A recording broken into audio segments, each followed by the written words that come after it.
일생 동안 당신이 반드시 읽어야 될 100권의 책 일당백 37번째 시간 3부가 시작됐습니다. 반갑습니다. 정프로고요. 안녕하세요. 정민여입니다. 네, 정박입니다. 네, 저희가 37번째 네. 구약성서를 여러분께 굉장히 겁먹으면서 소개를 해드렸는데 반응 진짜 좋던데요. 지난주 반응이 굉장히 네. 좋았습니다. 네. 네, 그래서 용기를 갖고 네. 남은 구약도 3편 그리고 4편을 통해서 여러분께 전해드리도록 하죠. 나중에 신약도 해요, 우리. 안 왜? 돼요? 그러다가 우리 뭐 느낌 좋은데? 종교인 되려고 그래. 일단 저희가 네. 무신론적 입장에서 그러니까 살펴본 거니까 어쩌면 믿음을 가지신 분들은 저 얘기 아닌데 라고 생각하실 수도 있고 네. 뭐 여러 생각들이 있으실 수 있습니다만 저희는 하여튼 텍스트로 나온 네. 것들 그리고 그 뭐 해설서나 이런 것들을 네. 참고하면서 네. 설명을 좀 드리는 거지요. 그렇습니다. 네. 자, 오늘 37번째 구약성서 3부를 들어가기 전에 그러니까 네. 모세 이후의 이야기를 들어가기 전에 또 여러분께 소개를 해드릴 책이 광고 있습니다. 타임. 네. 저희랑 또 역시 잘 맞는 책을 저희가 좀 선정을 했습니다. 네. 하루 10분 인문학이라는 책이죠. 하루에 10분씩 투자하면 적어도 이 책의 목적은 그런 것 같아요. 뭐 네. 인문학에 아주 큰 깊이를 들어가서 뭐 철학자가 되라 이런 것보다는 네. 내가 지금 서 있는 곳은 어딘가, 나는 누군가, 네. 어디로 가고 있는가 네. 이런 거 정도를 스스로에게 계속해서 좀 질문할 수 있는 네. 그런 시간을 좀 갖자는 거 아니겠습니까? 그래서 저는 이 책 보면서 네. 되게 인상 깊었던 게 정박님이 예전에 우리 모두 아큐가 되지 말자 이런 말씀 해주신 적 아큐? 있잖아요. 네. 근데 아큐가 되지 말자라는 것은 그만큼 내가 생각을 많이 하고 사고를 하고 중립적 어느 한쪽에 치우치지 않고 중립적인 좀 생각을 하자 이런 의미로 말씀해주신 것 같은데 이 책이 정말 내 스스로 많은 질문을 해보고 또 그거에 대해 깊이 생각해 볼 수 있는 아주 좋은 책인 것 같아서 여러분들께 강력 추천해드리고 싶어요. 그렇습니다. 원래 우리 네. 정민여가 누구한테 강력 추천잘 안 하는 스타일인데 이준영 씨 그리고 지일주 이 지일주 씨는 이제 배우죠. 네. 예, 그분이 이제 같이 쓰신 책인데 원래 카카오 프로젝트 100이라는 그 프로젝트가 있었습니다. 그래서 네. 그 중에 인기 프로젝트였고 그러니까 인문학에서 우리가 흔히 가질 수 있는 여러 질문들 가운데 한 네. 50가지 정도를 질문 진짜 좋아요. 어떤 질문이죠? 저는 뭐 여러 가지 다 좋았는데 네. 제가 개인적으로 일시적이고 순간적인 것에도 가치가 존재할까? 이런 질문에 대한 내용이 굉장히 좋았고 네. 과학적으로 증명된 것만을 진리로 받아들여야 할까? 이런 질문도 저는 진짜 궁금하거든요. 네네네. 맞는지 아닌지. 바로 그런 질문이 그러니까 네. 이 책을 보니까 프랑스의 그 유명한 대입 시험 있지 않습니까? 무슨 시험이죠? 바칼로레아. 바칼로레아? 우리 치면 그 수능이죠. 우리 대입 수능 시험 같은 것인데 네. 그 프랑스의 고등학생들은 그 네. 시험을 논술 시험이 있는데 이걸 통해야지 이제 대학에 갈 수가 있는 거죠. 그러니까 이게 사실 고등학교 졸업 자격 시험도 되고 네. 대학교 입학 응시 자격 시험도 되는데 그 바칼로레아가 출제가 되면 프랑스 모든 지식인들이라든지 일반 국민들도 그 바칼로레 주제를 가지고 토론하거든요. 바로 그 바칼로레아에 나왔던 기출 문제 50개를 가지고 네. 이게 된 거죠. 아 그래요? 네. 이거 그냥 작가가 써주신 게 아니고 네. 그래서 질문이 또 더 좋았구나. 네, 그래서 뭐 질문들이 참 좋은 게 많습니다. 네. 꿈은 필요한가? 뭐 사랑은 의무인가? 전쟁 없는 세상은 가능한가? 우리가 가끔씩 뭐 어떤 뉴스를 볼 때나 아니면 네. 어떤 뭐 인간관계 갈등 같은 게 있을 때도 네. 이런저런 질문들을 이제 해보게 되잖아요. 뭐 구체적으로 뭐 문장을 딱 완성하진 않지만 네. 이거 내 진짜 꼭 해야 되는 건가? 네. 뭐 이런 질문들을 이제 종종 하게 되는데 이 책은 그거에 대한 완벽한 답을 주는 책이라기보다는 그 질문들의 어떤 면을 한번 생각해봐야 되는지 네. 그런 걸 좀 주는 것 같아요.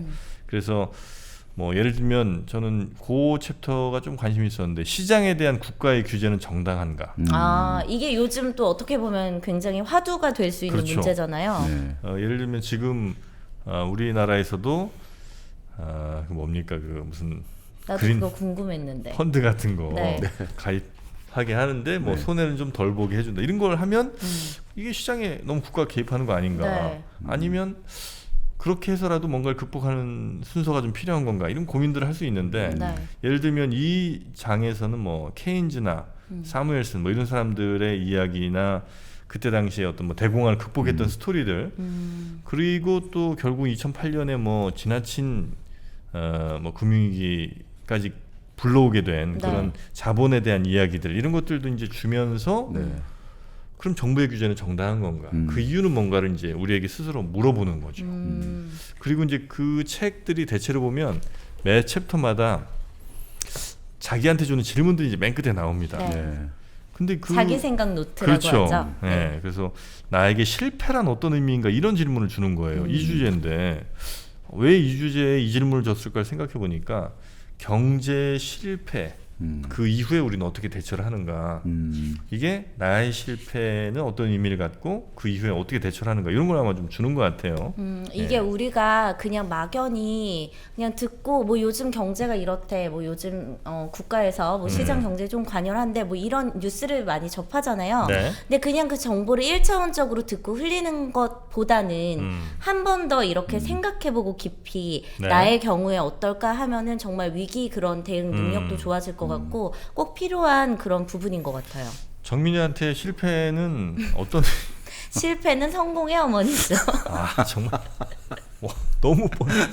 실패는 성공의 어머니. 네. 근데 사실 뭐 이 책에 여러 가지 질문들 형태로 되어 있잖아요. 네. 그러니까 질문들 형태로 되어 있기 때문에 그러니까 결국 우리가 단순하게 어떤 명사형으로 그러니까 예를 들어 상품의 카탈로그식으로 어떤 지식을 나열하는 게 아니라 생각하게 만든다는 거죠. 동사형으로 만들어준다는 거죠. 우리 네. 뇌를 동사적으로 활성화시켜준다.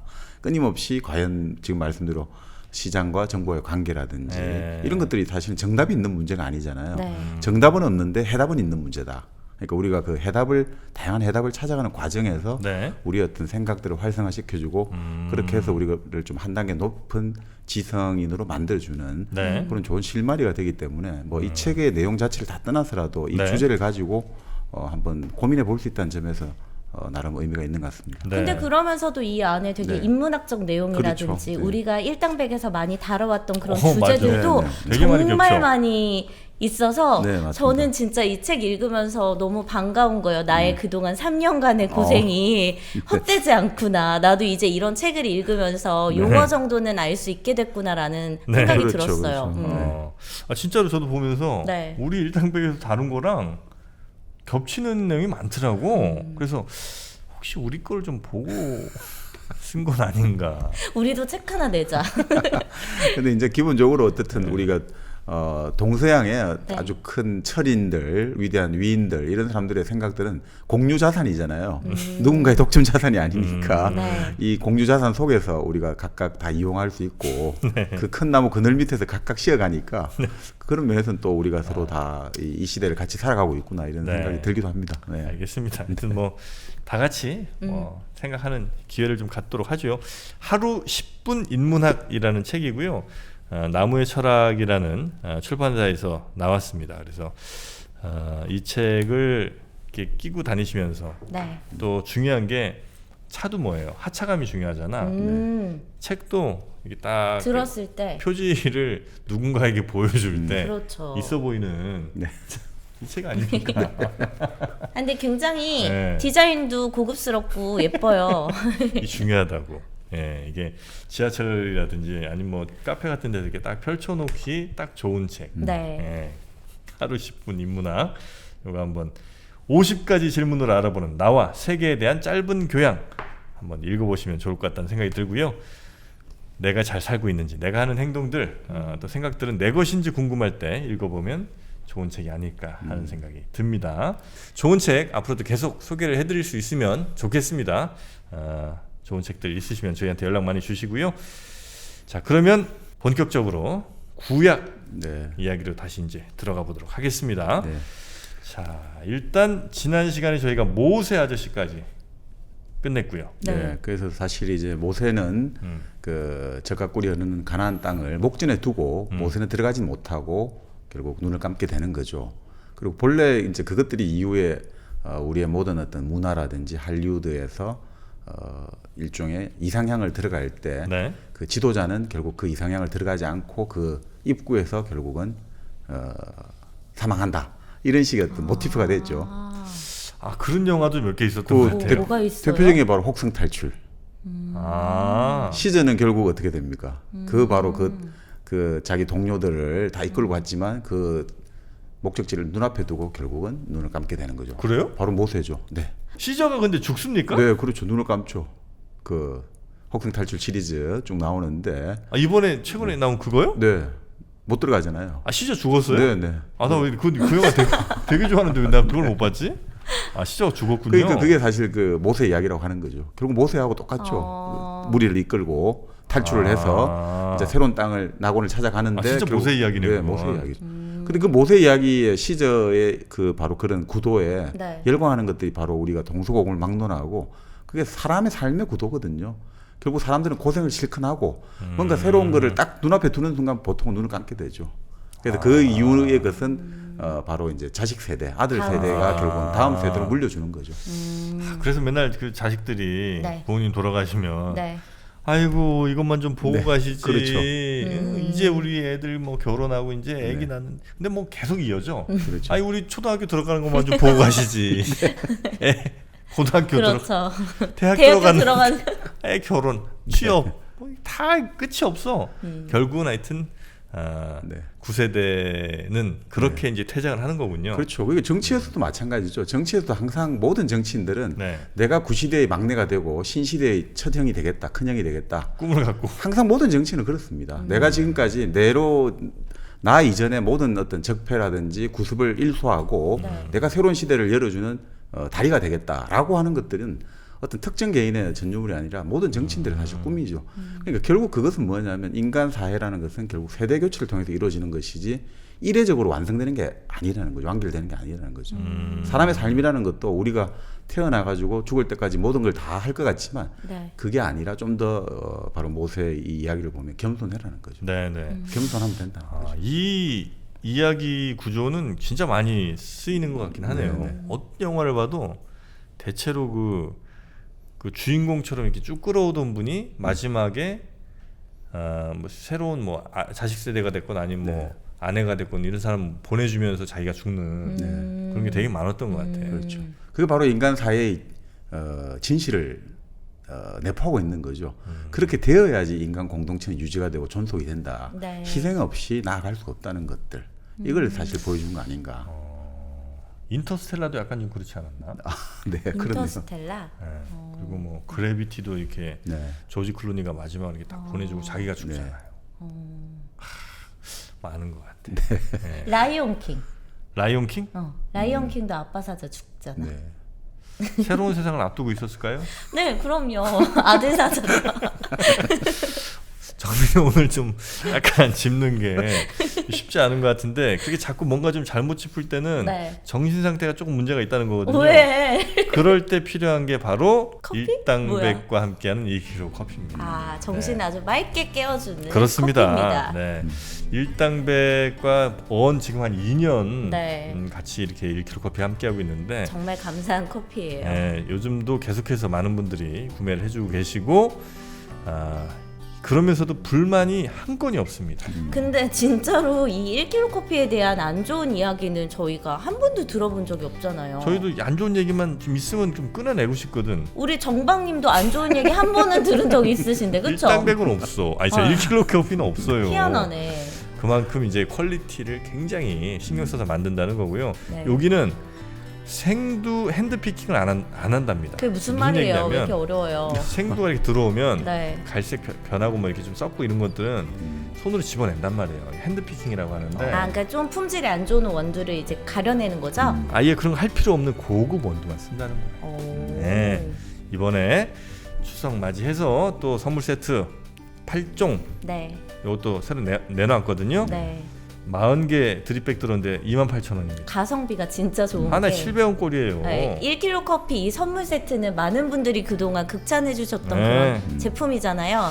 그래서 물론 뭐 이제 드립백 작은 것도 괜찮고 하지만 선물하기에 이만한 게 또 없다라는 고급 포장지도 네. 같이 준비돼서 가니까 이걸로 추석 선물 준비하시면 될 것 그렇죠. 같아요. 딱 3만 원 밑에니까 김영란법에도 안 안 걸린다. 걸린다는 겁니다. 네, 그래서 마음껏 구매하셔도 되는 1kg 커피 저희 앱도 있고요. 그리고 저희 공지사항 들어가시면 링크가 잘 걸려 있으니까요. 그거 네. 꼭 참고하시기 바라겠습니다. 일당백과 함께하는 1kg 커피였고요. 자, 그러면 네, 이제 결국 이제 모세가 네. 그 가나안 땅에 들어가지 못하고 약속의 땅에는 못 들어가고 결국 후계자가 들어갈 그 임무를 대신해야 되잖아요. 네. 본래 후계자는 형인 아론이 대신하고 돼 있었지만, 모세의 형이요? 네, 모세 형인데 후계자요? 그 이제 이게 좀 재미있는데 그때 말씀대로 우리 지난 시간에 둘째 아들이 항상 축복을 받고 힘을 가진다 했잖아요. 여기 모세도 그래서 마찬가지 둘째였잖아요. 형인 아론이 있었고 그리고 누나인 미리암이 있었죠. 누나 미리암이 마리아예요. 예, 마리아라고 생각하시면 돼요. 그 미리암, 마리아. 자, 그렇게 해서 이제 여호수아를 후계자로 해서 여호수아가 그 미션을 맡은 거죠. 아니, 형한테 안 가고. 네, 이 새로운 세대. 하긴 그렇죠. 모세 이분도 나이가 워낙 많으셨죠. 네. 네.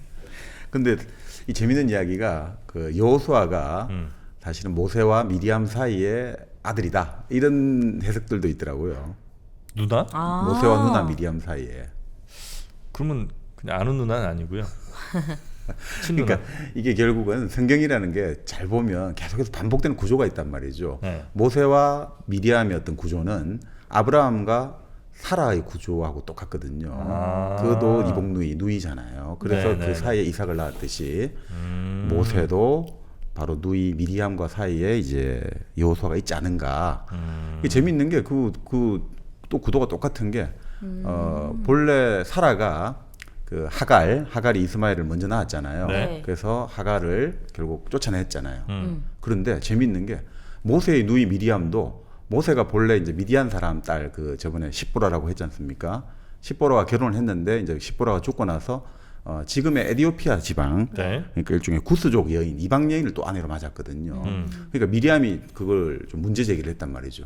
그러니까 미리암에게 일종의 나병, 피부병이 내리신 거예요. 하나님이 건방지다 이거죠. 여호수아 보기에는. 감히 지금 이런 것들을 너가 시비를 붙고 그럴 때 또 모세가 이제 기도를 해가지고 그 누이의 이걸 나병을 면회하려고. 낫게 해주고. 네.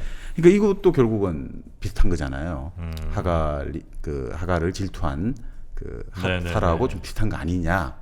그래서 이제 그 이야기가 좀 있습니다. 이게 결국 여호수아도 그런 어떤 속에서 나온 거 아닐까. 뭐 이런 이야기들도 좀 있고요. 네, 이건 이제 해석에 따라서 이제 그렇게도 해석한다는 거죠. 네, 네, 네. 근데 우리가 예수를 여호와라고도 하지 않나요? 하나님을 여호와라고 하나? 왜 여호와라는 말을 하잖아요. 예, 그렇죠. 여호와죠. 이게 여호수아랑 여호와가 뭐가 달라요? 뭐 이제 여호수아가 사실은 여기서 네. 지저스 예수로 연결된다고 보시면 될 것 같습니다.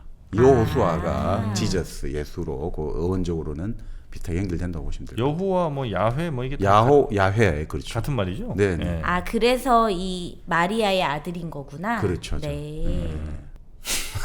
그러니까 그렇게 이제 해석하는 견해도 네. 있다는 거죠. 이게 뭐 그렇다 이거보다는 그렇게 이제 해석해 볼 수도 있다. 모세 아들 그래서 여호수아가 이제 바통을 이어받아서. 예, 뭐 그러니까 아들로 보는 견해도 있다. 네. 이렇게 할 수 있죠. 네. 자, 그래서 이제 여호수아가 이제 그 여러 가지 이제 정탐을 해야 될 거 아닙니까? 그 가나안 새로운 땅. 어떤 가나안 땅을 차지하기 위해서 이미 그 네. 가나안 땅에 살고 있는 사람들이 있으니까. 네. 그래서 지금 그 여리고성이라고 나오죠. 여리고? 여리고성 성서에 나오는 이 여리고성을 이제 공격을 해야 되거든요. 그 성은 공격하기 너무 쉬운 거 아닙니까? 여려서? 많이 여린데. 네. 그 너가 알아주는 거라 그래도.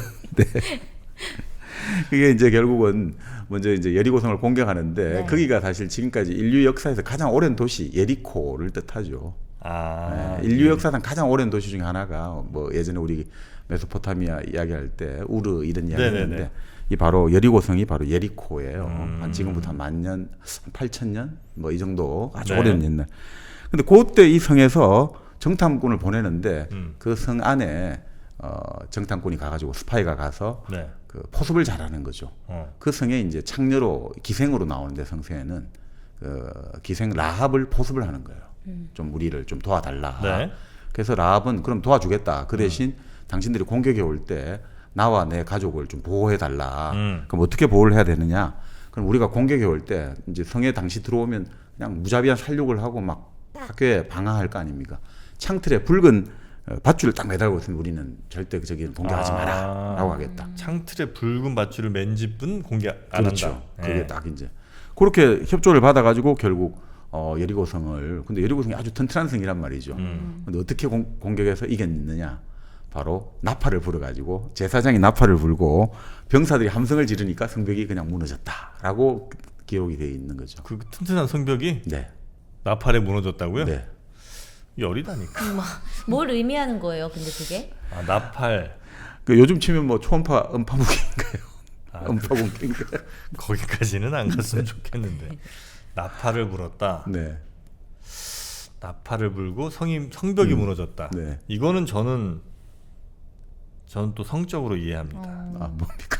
우리가 흔히 네. 뭐 요즘 이제 안 쓰는 말입니다만 뭐 처녀성 이런 말도 이제 썼잖아요. 네.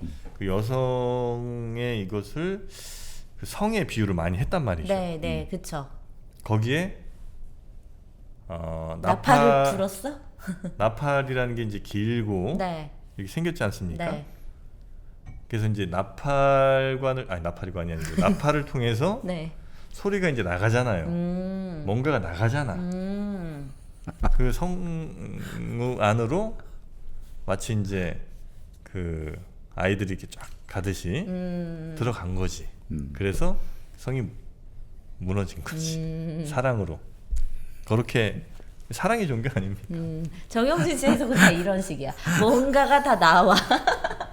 그치? 나팔을 나갔잖아. 뭔가 관통을 하고 레드맥스도 그렇고, 그치?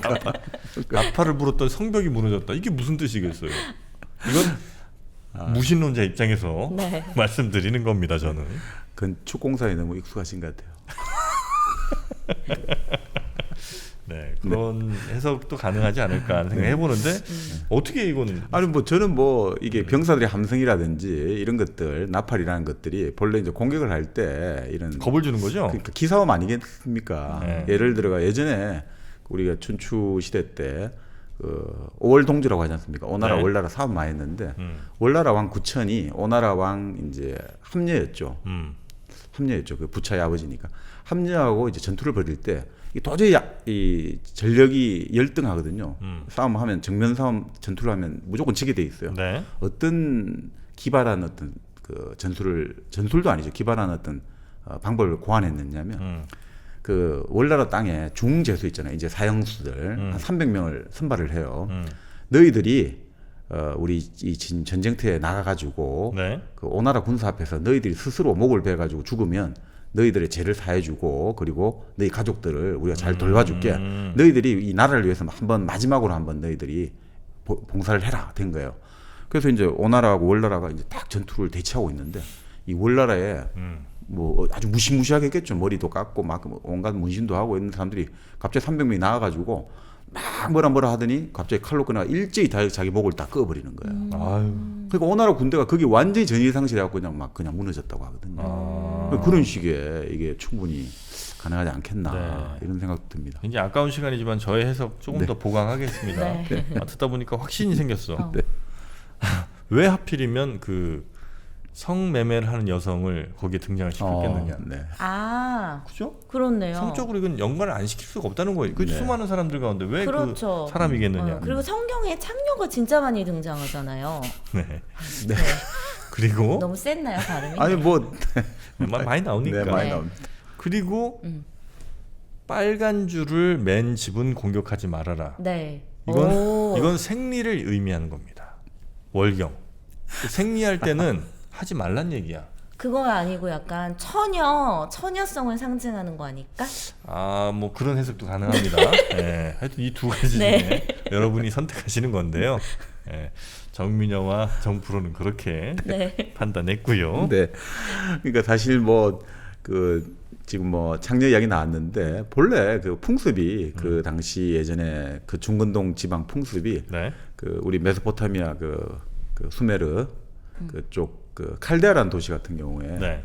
거기에 그게 있었죠. 그 신전이 있는데 그 신전 창녀라는 직업이 있죠.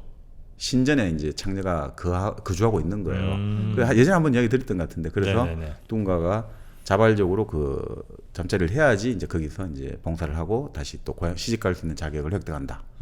이런 신전 창녀가 있고 또 이런 일반 창녀도 있고 그렇게 있죠. 라합은 뭐 신전 창녀는 아니고 네. 여기서는 이제 뭐 여관에서 이제 몸을 팔았다 뭐 이런 식으로 나오는 것 같은데. 네. 그래서 결국 라합은 이제 살아남은 거죠. 이게 네. 성벽이 무너지니까 바로 지금 히브리 쪽 사람들이 들어와가지고 유대 사람들이 들어와서 다 몰살을 하는 거죠. 나머지 사람들은 다 몰살 살육을 하는 거죠. 그리고 라합은 거기서 결국 유대 쪽의 사람과 결혼을 해가지고 네. 라합이 누구를 자식을 놓냐면 보아스를 낳게 되거든요. 누구요? 보아스.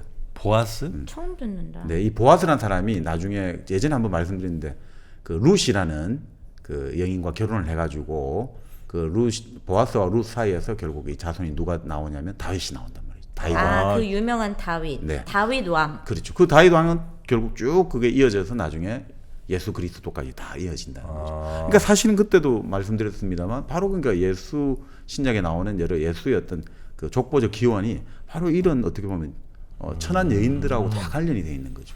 유대인, 그러니까 쳐들어온 유대인과 그걸 도와준 라합이라는 그렇죠. 이른바 직업 여성이 네. 둘이 짝이 져서 태어난 친구가 네. 롯 보아스가 되고 보아스. 그 보아스가 이제 룻과의 사이에 또 자식을 낳았고 그것이 이제 결국은 다윗으로 바로 다윗으로. 정손자인가 손자쯤 될 겁니다. 룻에. 네. 그리고 이제 다윗이랑 골리앗이 서로 결혼해서 아닙니다. 다윗과 골리앗이 서로 싸웠죠. 네, 네. 네. 자 그렇게 이제 그 역사가 한 페이지가 이제 시작이 됐고요. 네. 결국 이제 그 유대 민족들은 여러 성과 도시를 계속해서 이제 함락을 시킨 다음에 이제 자기들의 어떤 영역을 계속 확장시켜 놓는 거죠. 네. 그래서 마지막에 이제 기브온 땅이라고 합니다. 기브온 땅, 기브온, 기본. 예, 기브온. 네. 근데 이 땅도 뭐 또 재미있는데 네. 뭐 이 사람들은 어떻든 유대 민족에게 질 것이 두려워가지고 네. 술술 어떤 교묘하게 거짓말을 써가지고 유대 민족의 침입은 안 받고 그 대신 이제 유대 민족의 종지를 하겠다. 노예가 되어주겠다. 네. 이렇게 이제 나름 자기들 생존을 보장받았는데 네. 이 기본 땅에서 그 가나안 지방의 여러 부족들의 동맹군과 최종 전투를 하는 거죠. 그 최종 전투를. 그러니까 가나안 땅에서 예. 살던 사람들하고 그렇죠. 그 가나안 일대 여러 부족들이 네. 동맹군을 만들었죠. 새로 외부에서 유대족이라는 듣도 보도 못한 이 종족들이 와가지고 자기들 계속 공격해야 되니까. 네. 자 이제 마지막 이제 최종 전투를 한번 기본 땅 근처에서 한번 해보자. 약간 그 70년대, 60년대 그때 그 이스라엘 생길 때 똑같죠? 주변에 네, 싸운 네. 거랑 비슷하네요. 그 당시 그 아랍하고 계속 아랍 네, 어떤 네, 동맹국들하고 계속해서 이스라엘이 수차례 전쟁을 했지 않습니까? 그런 거하고 비슷한 거죠. 그래서 기본 피플이랑 네. 기본 땅에서 기본 가나안 동맹군이라고 부르죠. 가나안 동맹군. 동맹군과 네. 최종 전투를 했는데 네. 이때 여호수아가 간절하게 기도를 하는 거죠. 이 해가 떠 있어야 되는 거죠. 해가 계속해서 떠 있어 줘야지 이번 기회에 완전히 성기를 몰살을 해야지 이제 우리가 안정적으로 이 지역에 살아갈 수 있는 기반을 마련하니까 네. 그래서 어떻게 됐느냐 해가 계속해서 떠 있었다는 거죠. 24시간 떠 있었다는 거죠. 24시간 해가 네. 그래서 그 하나님 기도를 들어주신 거죠. 기세를 여호수아가. 몰아서 그렇죠. 다 그냥 이겨버렸군요. 그렇죠. 그래서 해가 계속 달은 떠오르지 말라고 저쪽에 계곡에 머무르게 하고 해를 계속해서 밤이 되어도 대낮같이 뜨게 한 바람에 네. 결국 여호수아의 유대 군대가 결국은 가나안 동맹군을 다 물리치고 결국은 가나안을 정복하게 된 거죠. 이 땅에 이제 들어가게 된 거죠. 네. 근데 가나안이 왜 약속의 땅이었더라? 가나안이요? 누구와의 약속이었죠? 아니 우리 다시 걸로 올라가자 이거죠? 네. 지금 지금 갑자기 또 궁금해져가지고 아니 약속은 왜 약속의 땅이었던 거죠? 여기가 기름 누구하고 줘서? 약속을 했습니까? 하느님하고. 모세. 봐봐 기억 못하잖아. 아니 모세랑 모세. 약속했잖아요. 그러니까 그 소리 듣고서 네. 바위산에서요. 사랑인 걸 하나님은 사랑인 걸 모세가 불렀잖아요. 아무리 피고 내 실제 있는 노래입니까? 모세의 사랑인 걸 몰라요? 모세란 가수 참 있었죠. 뭐야? 너까지는 난 어디 설 땅이 없어요. 내가 지금 가나안 땅 걱정할 때가 아니라 내가 설 땅이 없다고 너라도 도와줘야죠. 그러니까 결국 뭐 네. 그 젖과 꿀이 흐르는 땅을 약속을 했죠 여호수아가. 네. 그러니까 젖과 꿀이 흐르는 땅은 뭐냐 사실 뭐 어떤 분이 댓글에도 그렇게 댓글에 참 주셨더라고요. 썼습니다만 네. 예전에 한번 그런 이야기를 들었던 것 같아요. 이게 40년간 고생을 많이 하다 보면 그냥 조금만 달아도 이게 꿀처럼 그렇죠, 막 그렇죠. 그 능처럼 네. 갖고 조그만한 젖 한두 방울, 양젖 한두 방울도 야 이건 막 콸콸콸 넘치는 수도꼭지 콸콸 나오듯이 이렇게 느껴질 것이다. 그렇죠. 고생을 많이 했기 때문에. 네. 그리고 그런 것들은 결국 뭐냐? 내가 이것을 젖이라고 생각하고 이것을 꿀이라 생각하면 그것이 바로 젖과 꿀이 흐르는 땅이 된다. 뭐 이런 취지 아니겠느냐 이런 생각이 듭니다. 네. 자, 그래서 모세와 약속한 가나안 땅이 이제 그 유대인들의 소유로 그렇죠. 완전히 이제 자리 잡는 정착지가 거죠. 되는 거죠. 네. 자, 그런데 여호수아가 죽고 나서 이 후계 지금 가나안 땅은 대충 어디쯤이라고 혹시 뭐 추정되는 데가 지금 있나요? 바로 그게 팔레스타인 땅 팔레스타인? 일대가 바로 이스라엘 가나안, 그쪽이요? 네, 그게 가나안 땅입니다. 네. 뭐 예루살렘이고 아니면 네, 그 바로 동네. 그렇습니다. 네. 그래서 거기를 그렇게 못 놓치는 거죠. 여기도 거기서 저기. 계속 분쟁이 일어나는 거고. 네, 그러니까 거기는 네. 이 구약에 지금 굉장히 중요한 땅이잖아요. 네. 근데 이슬람도 유대인들도 뭐 기독교인들도 다 거기가 성지잖아. 네, 네. 셋 다 성지야. 그렇죠. 왜냐면 아브라함이 애초에 우리가 아브라함이 우르에 있다가 하나님의 계시를 받아가지고 결국 그 가나안 땅으로 옮겨가게 된 거잖아요. 그러니까 이게 또 이슬람 입장에서도 아브라함 같은 경우가 바로 이스마엘의 아버지니까 또 아브라함도 선조란 말이죠. 그러니까 다 같이 공통의 성지가 된 거죠. 실제로 거기에 막 자원이 엄청 많아요? 아유 자원이 뭘 있어. 아무것도 없어요? 올리브 좀 나갔지. 근데 왜 거기에 그렇게 많은 그러니까 이게 어쨌든 우리가 학문적으로 접근하는 거니까 네. 뭔가 이유가 있으니까 아주 오래 전부터 그러니까 뭐 때문에 그렇겠습니까? 결국은 이게 아주 중요한 철학적인 주제인데 네. 결국 인간은 자기 어떤 오리진 기원에 대한 어떤 걸 갖고 있어야지 자기가 지금 살아가고 있는 정당성의 근거를 확보할 수 있는 거죠. 존재의 이유군요. 그렇죠. 레종떼뜨르 이러는데 존재 이유를 찾을 수 있는 거잖아요. 존재 이유는 오히려 지금 우리가 생각하듯이 오히려 물산이 풍부하고 좋고 이런 것보다 오히려 그렇게 오히려 척박하고 가장 가혹한 환경에서 시작된 게 더 오히려 내 존재를 더 튼튼하게 만들어주지도 않겠습니까? 오히려. 언젠가는 너와 함께 하겠지. 그건 무슨 노래야 그건 또 그 존재 의 이유. 왜 이렇게 90년대로 가십니까? 아, 존재 이유 되게 유명한 노래인데. 네.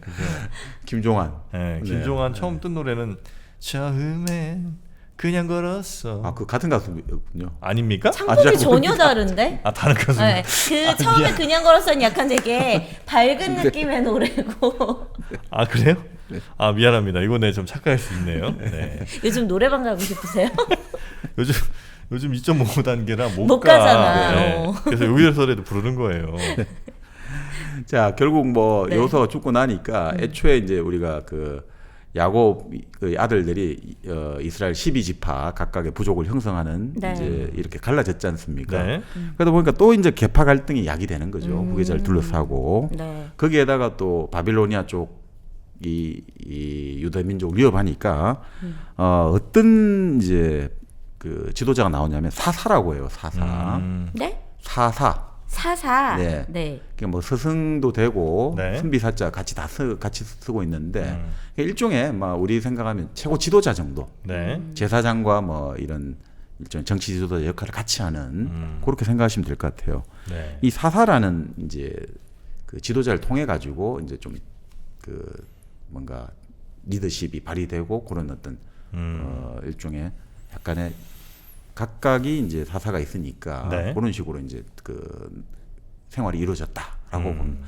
그래서 그 구약에 사사기가 있죠. 사사기가 따로 있어요. 네네. 일종의 사사기를 통해 가지고 우리가 이제 또 유대 민족의 역사를 알 수 있으니까. 네. 그 뭐 예를 들어 가지고 우리가 알고 있는 삼손도 일종의 사사라고 하는 거죠. 삼손은 아 삼손과 데릴라의 예, 삼손. 데릴라. 예. 데릴라 알죠? 네, 네. 머리 자르면 힘 빠지잖아요. 그렇죠. 네. 아, 그건 뭘 의미할까? 왁싱하면 큰일 난다는 얘기인데 확실하면 좋은데 왜? 삼손 얘기도 이따 해주십니까 혹시? 뭐 이야기는 뭐 지금 좀 이야기하자면 네. 그 삼손도 바로 그렇게 네. 그 사사, 그러니까 사사도 판관이라고 볼 수 있죠. 판관하듯이 그 정도 힘이 있는 그 지도자인데 네. 그 삼손은 힘이 무지세잖아요. 네. 근데 힘이 무지세 가지고 뭐 그 힘을 사실 주체를 못하는 거죠. 그러다 보니까 부모가 반대하는 원래 이제 이방 부족의 여인하고 혼인하면 안 되잖아요. 근데 이제 요즘 지금 팔레스타인 산인 거죠. 네. 그쪽과 계속해서 그 여인들과 혼인을 하다가 여인들과 예, 계속 나옵니다. 아, 한 명이 아니에요? 네. 그러니까 팔레스타인 여인과 혼인을 했는데 아, 데릴라랑 뭐 엄청나는 그 하기 전에도 많습니다. 엄청 저 죽으면 사는 사이인 줄 알았어. 운명적인 폴인 러브인 줄 원 러브인 줄 알았는데. 네, 그건 아니고 네. 뭐 여러 명이 있죠. 근데 이제 그렇게 계속 이방 여인들과 사귀다가 그 힘을 주체를 못 해가지고 분노를 발산해갖고 뭐 몇십 명을 죽이기도 하고 또 이제 그 여우들 뭐 꼬리에다가 불을 붙여가지고 팔레스타인 일대를 완전 쑥대밭으로 만들고 그러니까 이 분노를 표현을 조절 못하는 거죠. 그리고 그 계속해서 어떤 성적 욕망이라고 할까 이것들 제어가 안 되는 거죠. 분노 조절 장애가 좀 있군요. 네, 그러니까 결국 그 와중에 이제 팔레스타인 사람들의 원한이 깊어졌겠죠. 그런데 도저히 힘으로 안 되니까 이제 네. 델릴라를 그 이제 하나의 어떤 그 일종의 미인계를 쓴 거죠. 네네. 한 데릴라가 그러니까 첩자였던 거잖아요, 그렇죠? 네? 일부러 접근한 거 아니에요, 삼손한테? 그러니까 뭐 어떻든 네. 뭐 워낙 이쁜 여인에게 혹하니까 그렇게 해서 그 팔레스타인 사람들이 그 같이 그걸 한 거죠. 너가 만약에 그 삼손의 힘의 비밀을 알아내고 그걸 한다면 큰 돈을 내리겠다. 그렇게 해서 델릴라가 결국 그걸 알아냈고 네. 결국 삼손은 어떻게 됩니까? 그 사람들에 의해 가지고 완전히 뭐 이제 힘을 못 쓰게 되는 거죠. 근데 삼손을 그렇게 방치했는데 네. 방치한 상태에서 결국 삼손의 머리는 다시 자랐을 거 아니에요. 근데 이미 뭐 삼손의 뭐 그 팔레스타인 사람들 그렇게 나오죠. 두 눈을 다 뽑아버렸으니까 이제 더 이상 힘을 못 쓸 거다 했는데 그래 자기들 축제 날에 삼손을 데리고 나왔는데 삼손이 이제 마지막 신께 자기 힘을 빌어가지고 이 돌기둥을 무너뜨리니까 평생 삼손이 죽인 사람보다 그날 그 돌기둥을 무너뜨려가지고 이 신전과 모든 것들이 무너지면서 죽은 사람이 더 많더라. 이렇게 하면서 이제 그 삼손은 이야기는 끝을 내는 거죠. 그러니까 삼손도 어떻게 보면 헤라클레스 느낌이 좀 비슷한 거죠. 그렇죠. 그러니까 폭력을 내 자신의 어떤 힘을 절제하지 못하는 내가 길들이지 못하는 어떤 폭력의 야만성 이런 것들은 결국 나 자신을 망치게 되고 헤라클레스도 결국은 자기 자식과 자기 그 다 가족을 죽여버리게 되잖아요. 그러니까 그런 것들을 씻어내기 위해서 헤라클레스는 그 헤라클레스의 12과제였나요? 10가지 네. 과업이었나? 그 엄청나게 힘든 일을 해야 되잖아요. 네. 그걸 통해 가지고 결국은 그 폭력성을 순화시켜내는 거죠. 제어해내는 거죠. 마찬가지로 삼손도 결국 그 고난을 통해 가지고 그 네. 결국은 그것들이 이제 다른 방향으로 이제 결국 나타난 거 아니냐 이런 생각이 좀 드는 거죠. 그래서 저는 삼손과 델릴라의 이야기를 보면서 삼손의 힘이라는 게 도대체. 그러니까 이게 저는 진짜 그냥 물리적인 힘인지 네. 아니면 위에 어떤 뭐 누구로부터 이제 받은 그 권력 같은 건지 거기 이제 살짝 이제 헷갈린 거예요. 네. 근데 저는 지금은 이제 좀 더 그 후자 쪽에 무게를 두고 있습니다. 아 권력이요. 그렇죠. 권력으로 이제 권력을 막 행사하니까 사실 그거에 의해서 많이 피해받는 사람들이 혹은 힘들어하는 사람들이 있었을 거 아닙니까? 근데 그럴 거면은 머리카락을 왜 잘라? 아니 이제 그거는 그 상징일 상징이지만 뿐인 거예요. 실제로는 그러니까 여성이 이제 미인계가 들어갔잖아요. 네. 그래서 이제 그것 때문에 분란이 생긴 거지. 미투가 터진 거야. 정영진 씨가 제일 두려워하는 그거. 그래서 네. 그래서 권력이 끈이 좀 잘린 거지. 어. 예, 머리가 깎였다기보다는 아. 그런 걸 의미한 게 아닌가. 특히 이제 그 뭐 중동이나 이쪽에는 뭐 수염 이런 것들이 네. 권력의 상징이기도 하지 않습니까? 그렇습니다. 본래 이제 네. 수염이라는 것들은 아주 강력한 남성성을 상징하죠. 전사의 상징이고 본래 우리가 제수라든지 이런 성직자들이 머리를 깎는다는 것들은 이제 그 기존 세계와 결별한다. 그렇죠. 예, 그런 의미죠. 욕망과 단절한다 이런 의미죠. 그러니까 그런 의미로 나는 이제 해석을 좀 한 거고 다만 이제 이 텍스트에 충실해서 좀 보자면 네. 그렇게 하면 머리가 깎인 이후에 네. 아마 눈도 멀게 하지. 아니, 눈을 뽑아 그렇죠. 네. 눈을 뽑은 거죠. 네. 그리고 나서 마지막에 힘을 이제 네. 축적하게 되는 과정에서 네. 중동에서 네. 굉장히 잘 나는 뭘 먹었다며? 마늘의 왕 흑마늘즙을 네. 먹은 게 아닌가. 그래서 원기를 회복했다는. 네. 그래서 이제 항산화 성분이 정말 네. 최고 아니겠습니까? 아연과 폴리페놀. 아연 결국 이게 이제 남성 건강에. 네, 맞습니다. 그래서 삼손의 힘이 올케어 마늘의 왕 흑마늘즙으로 완성이 됐다. 그거 한 포씩 매일 먹었던 게 나중에 드러났다는 게 성경 일부에 나와 있을 거예요. 맞아요. 흑마늘 한 포에 무려 15쪽의 흑마늘이 들어 있습니다. 네, 15쪽 우리가 그냥 먹기에 되게 아유, 어렵잖아요. 못 근데 그냥 간편하게 이렇게 네. 집으로 먹으면은 건강도 지키고 시간도 절약하고 너무 좋죠.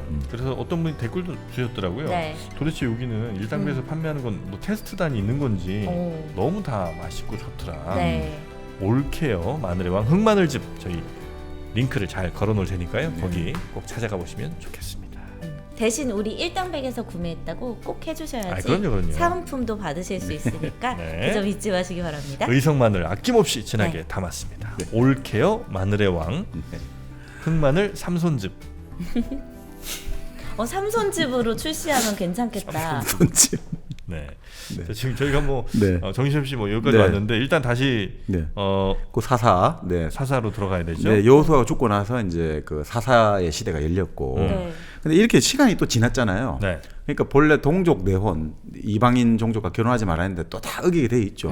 우리 항상 뭐 네. 그 못 말려 뭔가 못 말려. 좋은 말은 어기라고 있는 거잖아요. 네. 아무리 좋은 교훈도 잊어먹게 되니까 네. 결국 여호와를 잊게 되는 거죠. 네. 그러니까 결국 참 그래서 이게 이 구약을 계속 읽다 보면 결국 이게 우리 삶하고 닮아 있다는 게 우리도 또 계속해서 다짐하고 또 어기고 다짐하고 어기고 이게 똑같거든요. 계속해서 후회하고 또 반성하고 다짐하고 벌 받고. 네, 벌 받고 계속 그렇습니다. 벌 많이 받아요. 그죠? 정말 벌 많이 받습니다. 그러니까. 구약 보면 네. 네. 아 하나님이 조금 과하다 싶을 때가 있어요. 어떤 벌을 받아요? 아니 뭐 그냥 몰살도 다반사고 오. 뭐 그렇죠. 뭐 예를 들어 가지고 뭐 자식을 죽이기도 하고 그러니까 너가 지금 예. 그 충실한 계율을 지키지 않고 부하의 아내를 취해 가지고 아이를 낳았으니까 다윗 왕 같은 경우가 밧세바와 결혼해가 그 몰래 그렇게 아이를 낳았으니까 바로 그 애를 죽여버리잖아요. 그러니까 그런 식의 어떤 아주 어떤 복수와 아주 진노의 하나님 이런 하나님의 모습도 많이 나오죠. 네. 계속해서 우리가 이제 약간 우리가라기보다 저는 이제 약간 헷갈리는 거는 그걸 네. 역시 그 어떤 상징으로 봐야 될지 아니면 그때 당시의 기준이나 그때 당시의 생활상으로 볼 때 네. 그런 형벌은 사실 별로 이상한 게 아닐 수도 있는 거잖아요. 그렇죠. 네. 예, 그러니까 지금 우리 생각할 땐 너무 잔혹한 거 아니야 생각을 하지만 또 몇천 년 전에는 뭐 당연히 그게 일반적인 걸 수도 있고. 그러니까 우리가 예전에 서양 문학의 시원이라는 게 결국 오디세이아라든지 네. 이거 한번 우리가 봤습니다만 그 당시에 결국 사람들이 뭐 그 거인들이 사람을 우걱우걱 씹어 먹고 그냥 엄청나게 잔인한 장면들 많이 나오잖아요. 폭력의 어떤 장면들. 근데 그게 뭐냐면 그 당시 사람들의 생활이라는 게 그만큼 더럽고 짧고 위험하다는 거죠. 항상 야만에 노출돼 있고 자연의 폭력 앞에 노출돼 있고 전염병에 노출돼 있고 언제 어떻게 지진이 나고 폭풍이 불어오고 언제 어떻게 될지 하루가 내일을 내다볼 수 없는 삶의 어떤 그 폭력성 속에서 인간이라는 게 그 폭력이 내면화되다 보니까 상당히 잔인하게 나타나지 않는가 이런 생각이 듭니다. 맞습니다. 그런 걸로 우리가 좀 이해를 해야 될 것 같고요. 네. 네. 그래서 지금 이제 사사의 시대가 조금 이제 지난 거죠? 네, 그래서 아까 말씀드린 삼손의 그 어떤 광기 같은 경우도 이게 일종의 거기서 나오는 거고. 사사기에. 네, 네. 예. 그리고 이제 뭐 기드온 이런 이야기 나오는데, 기드온. 네, 뭐 보통 이스라엘 정보부를 기드온의 뭐 여러 가지 기드온이라는 이름을 많이 활용하거든요. 그게 뭐냐면 이 미디안 사람들, 지금 아라비아 쪽에 있는 사람들이라고 생각하시면 될 것 같아요. 아라비아 반도 이쪽 공격이 심해지니까 이 기드온이라는 사람이 주도해가지고 딱 정말 최정예 용사, 네. 어퓨 굿맨들을 뽑은 거예요. 300명. 딱 정예 용사 300명 뽑아가지고. 300? 예. 여기도 300이 나오죠. 300. 네. 그렇게 해가지고 결국 미디안족을 야습해가지고 이거 완전히 이제 딱 그거 완전히 몰아내버리고. 밤에 그렇죠. 급습을 하는군요. 네. 네. 오랫동안 사사 자리에 있으면서 이제 나름 좀 안정적인 리더십을 딱 보여주는데 역시 또 아들 되오면 또 망가지는 거예요. 이게 참 계속 반복되는 거예요. 아버지는 이렇게 잘하지만 또 아들 되오면 또 망가지고. 보통 우리말에 뭐 부자 3대가 안 간다는데 네네. 여기 권력 2대가 안 가요.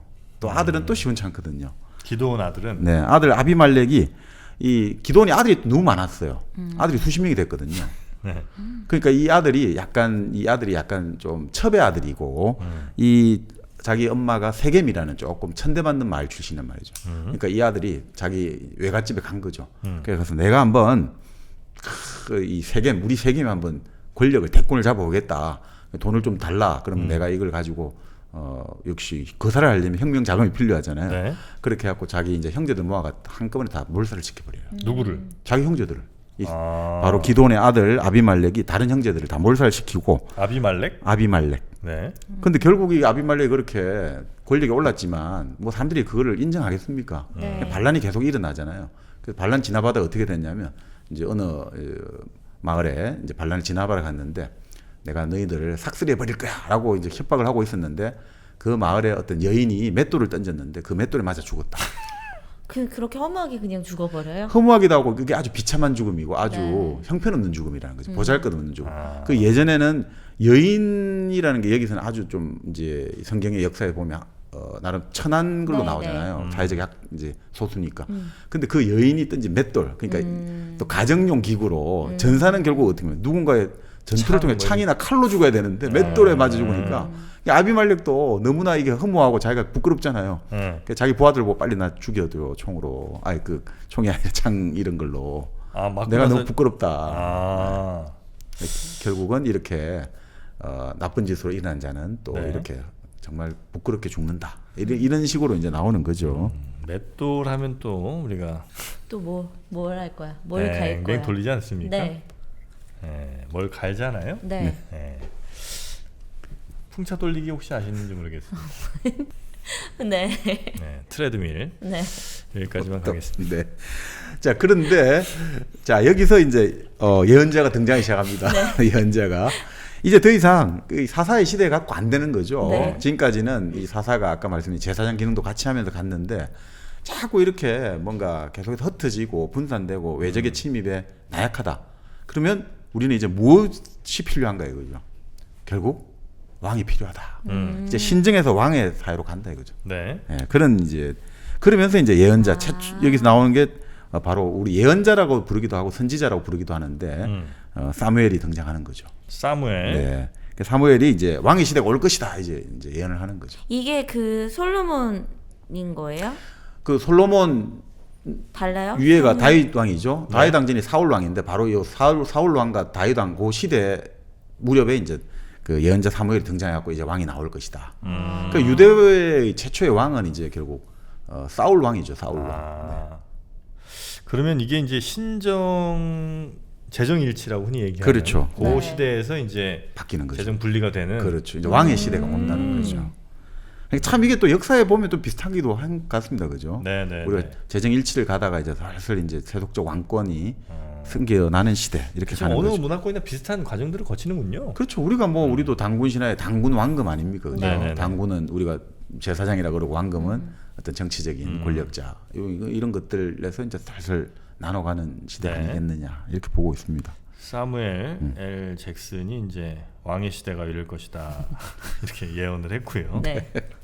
자 그래서 근데 사실 근데 유대 나머지 사람들은 기뻐했다는 거예요. 유대 여러 가지 종족들은 왜냐하면 왜요? 이제 왕이 생기면 우리도 강력한 제국을 만들 수 있다. 저 바빌론이나 이런 외부 쪽을 보니까 왕이 있어가지고 저기든 막 나라 힘이 세지 않느냐. 그러니까 우리도 왕을 만들어가지고 강력한 한번 나라를 만들자. 네. 이런 식으로 결국 바로 예언자 사무엘의 경고는 그 대신 너희 왕이 생기면 너희들의 자유가 포기돼.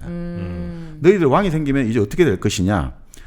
너희들의 아들을 군사로 데려다 쓰고 너희들의 딸들을 하인으로 삼을 것이며 너희들이 피땀 흘려 수확한 곡물을 왕의 추종자들에게 먹을 것이며 너희들 재산의 10분의 1을 취할 것이며 너희들을 세막대로 가혹하게 다스릴 것이다. 왕이잖아요, 사실은. 사사만 하더라도 조금 뭐 여기서는 어떤 자유의 개념들 이런 것들이 있는데 이제 왕이 오면 권력이 세워지면 당연히 권력이 강력함을 증명하기 위해서 예전에 우리가 그 아즈텍 이런 거 볼 때 왜 네. 아즈텍에 이렇게 인신공해가 많았냐 여러 가지 뭐 해석이 있습니다만 권력을 센 거를 보여주려면 막 나는 잔인하게 죽일 수 있다 이런 걸 보여줘야 된다는 거죠. 네네네. 그런 것 아니겠냐 이렇게 보고 있습니다. 네. 그래서 왕의 시대가 열리는 것에 대해서 백성들은 굉장히 환호를 하긴 했지만 그 경고는 분명히 했다 이거죠. 사무엘이 경고를 하는 거죠. 자 그렇게 해서 이제 뭐 어떻게 되느냐 이제 유대 왕국이 형성되는 거예요. 네. 그러니까 이제 중앙 집권적인 강화가 이루어지는 거고. 자 여기서 또 재미있는 게 네. 왕이 나오면서 예언자가 같이 나오거든요. 참 이게 또 재밌는 것 같아요. 왕이 나오고 그러니까 예언자 같이 나오잖아요. 사무엘이 왕이 이제 나올 거라고 하면서 예? 그 왕의 어떤 첫 번째 왕을 사실 이 사람이 왕이다라고 했는 게 바로 이제 아까 말씀드린 사울 왕이거든요. 네. 그러니까 이 왕과 예언자가 거의 같이 출연하기 시작하는 거죠. 그럼 왕과 예언자는 서로 대립하는 관계예요? 그러니까 이렇게 보시면 될 것 같아요. 왕이라는 것은 뭐냐면 신의 대리인이다 이거죠. 네. 이 현세에서는 왕이 근데 예. 예언자는 신의 종이거든요. 예. 그러니까 왕은 자기가 현실 세계의 신이니까 내가 신을 대리하니까 더 권력을 강하게 가지려 할 것이고 네. 예언자는 자기는 신의 종이잖아요. 신의 말씀에 따라서 왕은 가야 된다라고 계속해서 부딪힐 가능성이 높겠죠. 그러니까 왕과 예언자는 기본적으로 이게 좀 대립구도가 형성되는 거죠. 왕은 세속 권력을 대변하니까 어떻습니까? 궁정에서 아주 호화로운 궁정에서 맛난 음식과 좋은 술과 아름다운 여인들을 취하면서 어떤 향락의 극치를 누릴 것이고 네. 예언자가 항상 사는 곳은 광야란 말이죠. 광야라는 것은 뭐죠?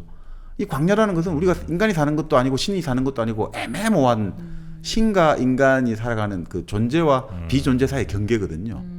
광야는 그렇잖아요. 그 광야에서는 예언자가 먹을 게 뭐가 있겠습니까? 뭐 메뚜기나 잡아먹든지 거의 먹을 게 없잖아요. 네.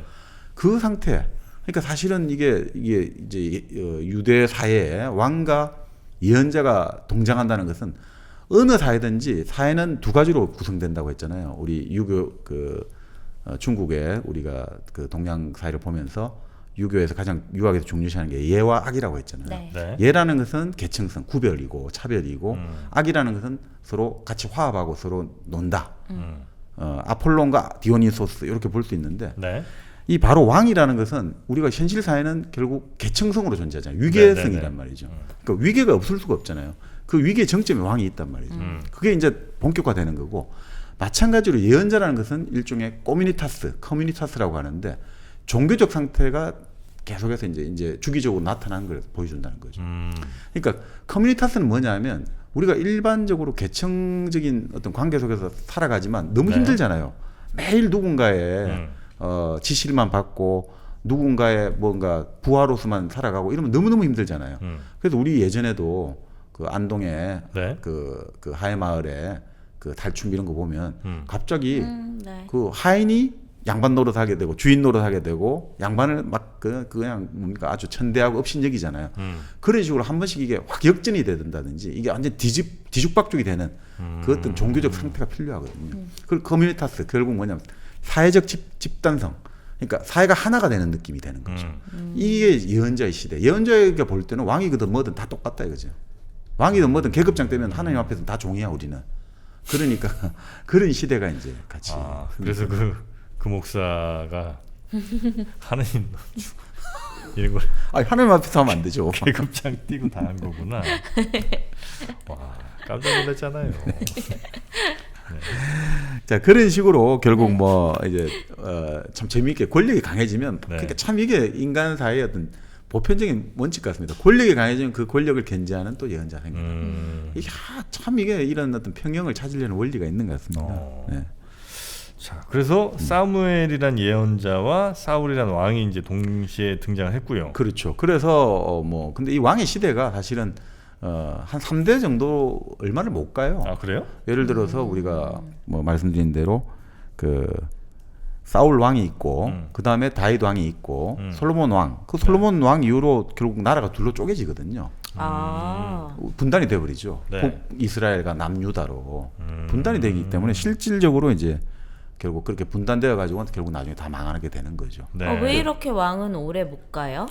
오래 못 가는 게 이제 여러 가지 또 그 이유가 있는데 결국 그 또 솔로몬 왕 이후에 그 솔로몬 왕이 자기 아들 그 후계자를 내세웠는데 그 과정에서 결국 그 여러 지파들 그러니까 이 사사의 전통은 남아 있단 말이죠. 아무리 왕이 있다 하더라도 요즘 치면 왕을 선출할 때 이게 형식적으로 자 우리가 모여가지고 왕을 선출한다 이런 형식이 있는데 거기서 이제 우리 치면 그 왜 영국이라든지 프랑스의 귀족들 삼부에 하듯이 자 이제 요구 조건을 내걸잖아요. 아니 당신 왕 되는 거 우리가 추대하는 형식은 취할 테니까 좀 세금을 깎아달라든지 하는데 그 솔로몬의 아들이 완전히 우리 아버지가 채찍으로 너희를 한 번씩 다스렸는데 나는 이제 너희들을 정갈 채찍으로 다스리게 줄게. 그렇게 해서 완전히 이제 나라가 쪼개지는 거죠. 그러니까 참 어리석은 이제 결국은 그 왕이 나온 거죠. 가장 현명한 왕 앞에서 가장 어리석은 아들이 나오는 거죠. 항상 이게 역설적인데. 네. 그리고 우리나라가 지나치게 왕조가 길어. 뭐 고려, 네, 맞아. 조선 네. 조선 왕조. 이렇게 오래 가는 나라 사실 전 세계적으로 흔치는 않잖아요. 그렇죠. 왜냐하면 중국 같은 경우도 길어봤자 300년 넘기 힘들거든요. 네. 근데 우리는 기본 한 500년 가잖아요. 그러니까 우리가 너무 긴 거야. 근본적으로는 외세의 침입이 적다는 거죠. 네. 그게 가장 큰 이유죠. 네. 네, 그래서 보통 한 3대 가면 또 문제도 생기고 네. 권력 다툼도 생기고. 네. 어떻게 그러면 이 왕 얘기들 한 번씩 좀 네. 가나요? 네. 네. 그 결국은 결국 통일 이스라엘 왕국이 만들어지는 거죠. 네. 그 초대 왕이 결국은 사울. 이 되는 거죠. 그 사무엘이 그 예언자 사무엘이 아까 말씀드린 기브아 땅, 기브아 땅이라는 것은 지난 시간에 그 레위인의 그 첩이 네. 그 왜 레위인이 그 기브아 땅에 갔다가 자기 첩이 봉변을 당해가지고 결국은 나머지 이스라엘 부족들이 이 땅을 완전히 멸망시켜 버리자. 근데 그쪽 지방이거든요. 네. 그쪽 지방에서 이제 결국 그 어떻든 태어나게 된 사울을 찾아내는 거죠. 뭐 무슨 뭐 혈통이 있는 거야 아니면 뭐? 이게 또 참 재미있는 건데요. 네. 이게 결국 이 땅이 그 아까 말씀드린 기브아라는 땅의 성격이 뭐냐면 그 베냐민 지파 그 우리가 라헬이 네. 라헬이 이 아이를 낳다가 죽은 게 이제 베냐민이거든요. 라헬이면 언제쯤 라헬이죠? 그 아주 야곱이 거슬러 가야죠. 왜 자매를 결혼을 했잖아요. 좋아했던 그 예. 예뻐했던 그치. 둘째. 맞습니다. 둘째. 와. 아, 라헬. 네. 네. 그 베냐민 지파들이 네. 정착했던 땅이 그 기브아 쪽이었는데 네. 그 사람들이 결국 그때 말씀드린 레위인이 베들레헴 출신의 첩을 데리고 왔는데 그 자기들이 소돔 사람들처럼 네. 그 사람들 내놔 우리가 즐기겠다 해가지고 레위인이 자기 베들레헴 출신의 첩을 내주니까 결국 하루 밤새 얼마나 성폭력을 당하고 다음날 그 문턱에서 네네네. 죽었잖아요. 돌로 됐다 아, 그랬나? 네네네. 그래서 그 레위인이 어떻게 네. 했냐면 그쪽 뭡니까 이 자기 첩의 시체를 이제 12토막 나눠 가지고 네. 나머지 이스라엘 부족에 보내 가지고 내가 이런 대접을 받았다. 어떻게 해야 되겠냐. 그 전 이스라엘 사람들이 뭉쳐 가지고 이놈들 다 몰살을 시켜 버리자. 네. 근데 몰살을 시키자 했지만 한 600명이 남았거든요. 네. 근데 이 600명의 남자에게는 아무 이제 이스라엘 나머지 부족은 딸을 주지 않겠다 된 거예요. 그럼 그냥 앞으로. 사라지게 되는 거예요. 멸종하게 네, 되잖아요. 네. 그런데 그때 이제 뭐 성경에 보면 야스 길로벳인가 네. 그런 부족의 남자들을 처단하고 그 여자들을 이제 이쪽 사람들에게 줬단 말이죠.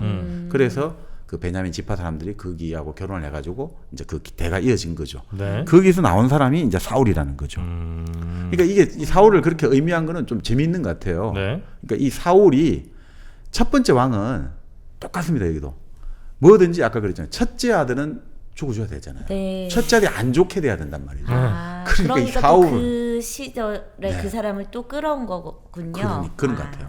이 구조가 그러니까 이게 사실은 그 성서의 구조를 이 구조가 치밀하게 들어가 있어요. 진짜 촘촘하다. 그래서 신화로 보는 입장에서는 이 구조가 계속 반복된단 말이죠. 그러니까 첫째 아들 그리고 항상 뭐든지 첫째가 뭔가 여러 가지가 많아져야지 그다음 둘째부터 기반이 닦인단 말이죠. 네. 그러니까 모든 종교도 보면요, 종교의 교조가 있잖아요. 네. 그 종교를 창시하지만 그 종교를 종교답게 만들어 가지고 하나의 제도화시켜낸 거는 이데부트거든요. 네. 우리 대표적으로 동학, 천도교도 최시영 그 최재우는 어떻게 됩니까? 사형을 당하고 물론 이제 이대 교주 그 시영 선생도 해월 선생도 그걸 당하지만 이대 해월 최시영 선생이 쫙 그거를 이 제도화시키고 정착시키는데 공헌을 하거든요. 네네. 근데 모든 종교가 그 예를 들어 기독교도 지금 어떻습니까? 예수의 어떤 죽음과 부활 이후로 그거 자체로 된 게 아니라 사실은 어떻게 보면 후속 세대인 바로 사도 바울이 결국은 그 보편 종교를 만들었단 말이죠. 그러니까 이게 참 묘하게 그렇게 되는 것 같아요. 네. 그래서 사울이라는 사람은 바로 이 출신이 필요했던 거죠. 그리고 사울은 뭐냐면 아까 말씀드린 이 기브아 출신이기 때문에 이 기브아는 분파를 상징한단 말이죠. 맞잖아요. 자기들의 분파고 나머지 종족의 어떤 통일을 저해했던 사람들이에요. 네. 그러니까 이걸 상징적으로 내세워가지고 결국 이 사람이 왕이 되었지만 그 실정과 여러 가지를 통해서 이 사람을 멸망하고 그걸 통해서 나머지가 다 통합되는 다윗이 딱 등장해야지 이 논리 구조가 맞는 거죠. 네네네. 이대왕 다윗이 결국은 이것들을 정리한다. 이 혼란과 모순을 정리한다. 이렇게 된 거 아닌가 싶습니다. 그리고 사울 같은 경우도 이제 네. 처음에 사무엘이 얼마나 이제 그래도 애제자입니까? 그 사울도 그리고 약간의 좀 이게 일종의 예언자적인 기질이 있어요. 뭔가 네. 좀 약간 들린다 이런 것도 있었는데 문제는 사울은 그 야훼에게 절대 순종하는 게 좀 탐탁지 않았던 거죠. 절대 순종한다는 게 뭐냐면 그 당시의 원칙은 전쟁을 하지 않습니까? 네. 전리품을 얻으면 이 율법에 따르면 성전에 다 갖다 바쳐야 되는 거야. 그래서 사울이 보기에는 고생 좀 했는데 밑에 부하들도 좀 나눠줘야 되는데 다 갖다 이렇다는 거죠. 다 갖다 주려니까 좀 줘야 되는데 그래서 좀 나눠 갖기도 하고. 그러니까 이를 치면 율법에 좀 어긋나는 네. 행동을 한 거죠. 그래서 사무엘하고 결국 충돌할 수밖에 없는 거죠. 사실 사무엘이 소년 그 사울을 발탁을 한 건데 이 스승과 결국 이 킹메이커가 킹인데 네. 결국 아무리 너 킹메이커가 킹을 만들어주지만 나도 이제 많이 컸다 이거죠. 나도 이제 많이 컸다 이거죠. 더 이상 당신 말 듣기 싫어. 결국 그렇게 해서 충돌이 나게 되고 결국 사울 왕은 어떻게 하냐면 이제부터 점성술사는 다 죽이거나 다 쫓아내버려 이렇게 하는 거예요. 예언자 이런 계열들은 그렇게 하면서 사무엘 입장에서는 다 이제 피신을 했죠. 자 이제부터는 자기 말 좀 잘 들을 더 어린애를 좀 물색해야 될 거 아닙니까? 네. 그래서 된 사람이 바로 양치기 소년이었던 다윗을 캐스팅한 거죠. 아 사울 아들이 뭐 아니에요? 아들도 아니고요. 아니죠. 그러니까 새로운 왕을 이제 이 사울은 안 되겠다 이거죠. 새로운 이제 아들. 이때까지만 하더라도 그러니까 왕이 뭐 장자계 생하고 이런 그 전통이 확립이 안 됐었나 그렇죠. 보다. 세습이라는 것들은 지금 아까 말씀드린 사사의 시대가 여전히 계속됐기 때문에 왕이라 하더라도 네. 그 말씀드린 솔로몬 왕 이후에 그 아들이 되는데도 그 형식이 필요했던 거죠. 사사들이 모여가지고 추대하는 형식이. 자 그래서 양치기 다윗이 딱 캐스팅 됐는데 양치기 다윗은 뭐 이제 신화가 많죠. 아주 용맹하고 사자도 죽일 수 있고 그럼 곰도 죽이고. 다윗이 그 양치기가 원래 그 직업이죠. 직업이고 네. 그 골리앗이랑 싸운 거는 왕되기 전이에요? 왕되기 전이죠. 아 그래요? 그러니까 그렇게 싸움에서 전공이 높아지니까 네. 이 사울왕 입장에서는 부담스러운 거죠. 이게 뭔가 너무 인기를 얻어가니까. 그래서 사실 뭐 이런 다윗 같은 경우는 용맹도스러운데 하프도 잘 켜고 음악도 수금도 잘 켜고. 네. 자 그렇게 하니까 이 사울 입장에서는 다윗이 너무 부담스러운 거죠. 골리앗을 무너뜨리고 이 베들레헴 출신이죠. 예수의 어떻든 직계 선조가 돼야 되니까.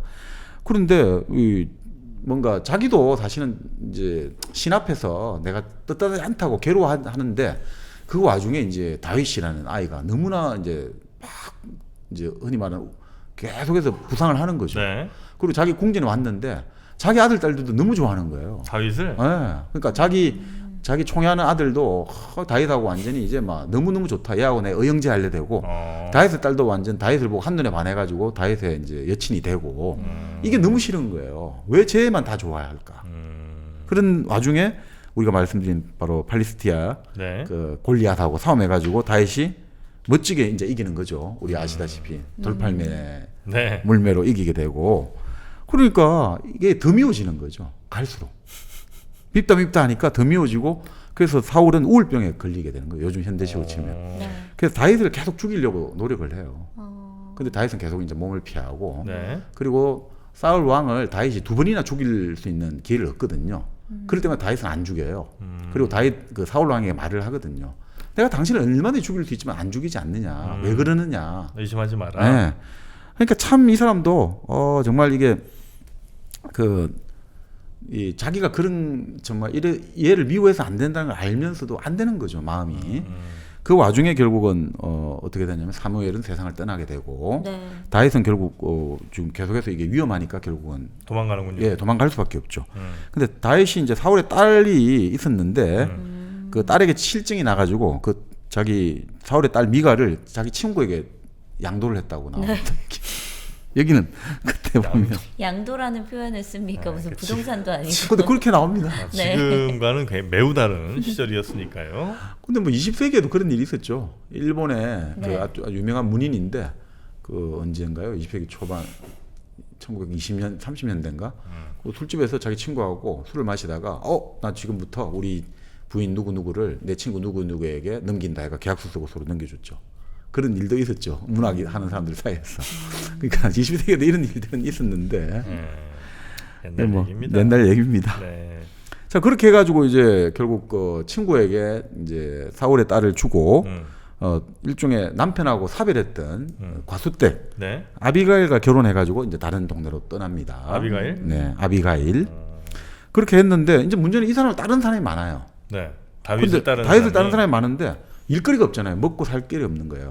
그 다윗이 어떤 일을 하냐면 바로 유대 민족의 철천지 원수가 필리스타인이잖아요. 팔레스타인. 네. 이 사람들에게 일을 받아가지고 용력을 하는 거예요. 그럼 안 되는 거 아니에요? 안 되는 거죠. 근데 왜냐하면 다윗이 의탁을 하고 있는 부족의 족장이 자기가 지금 팔레스타인 사람하고 필리스티아죠 사람하고 동맹을 맺었는데 유대 민족을 치러 가니까 너도 내가 도와줘야 되니까 너도 같이 가야 된다. 그러니까 다윗 입장에서는 동족을 치러 가야 되는 거예요. 아, 그럼 안 될 것 같은데. 근데 결국 이제 나중에 요래저래 핑계를 대고 이렇게가 결국 안 가요? 직접 이제 참여하진 않는데, 그러니까 그런 과거가 다 있는 거예요. 그러니까 이 다윗을 보면 유대의 왕이니까 유대민족 그런 게 아니라 유대민족 우리로 치면 어떻게 됩니까? 대한민국에 있었는데 대한민국의 반대 세력에 들어가 가지고 일도 하기도 하고 다시 그러니까 그 사람이 또 대한민국의 최고 실력자가 되기도 하고 이런 일들이 막 있었다는 거죠. 여기 보고 있으면. 네.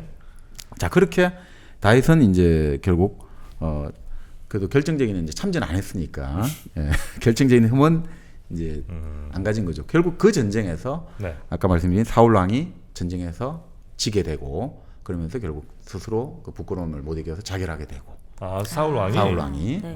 그러면서 결국 이 사울 왕의 그 자식들이 다 죽게 됩니다. 네. 그렇게 죽어야 되잖아요. 이게 다 죽어야 돼요. 그렇게 다 죽어가지고 어떻게 됩니까?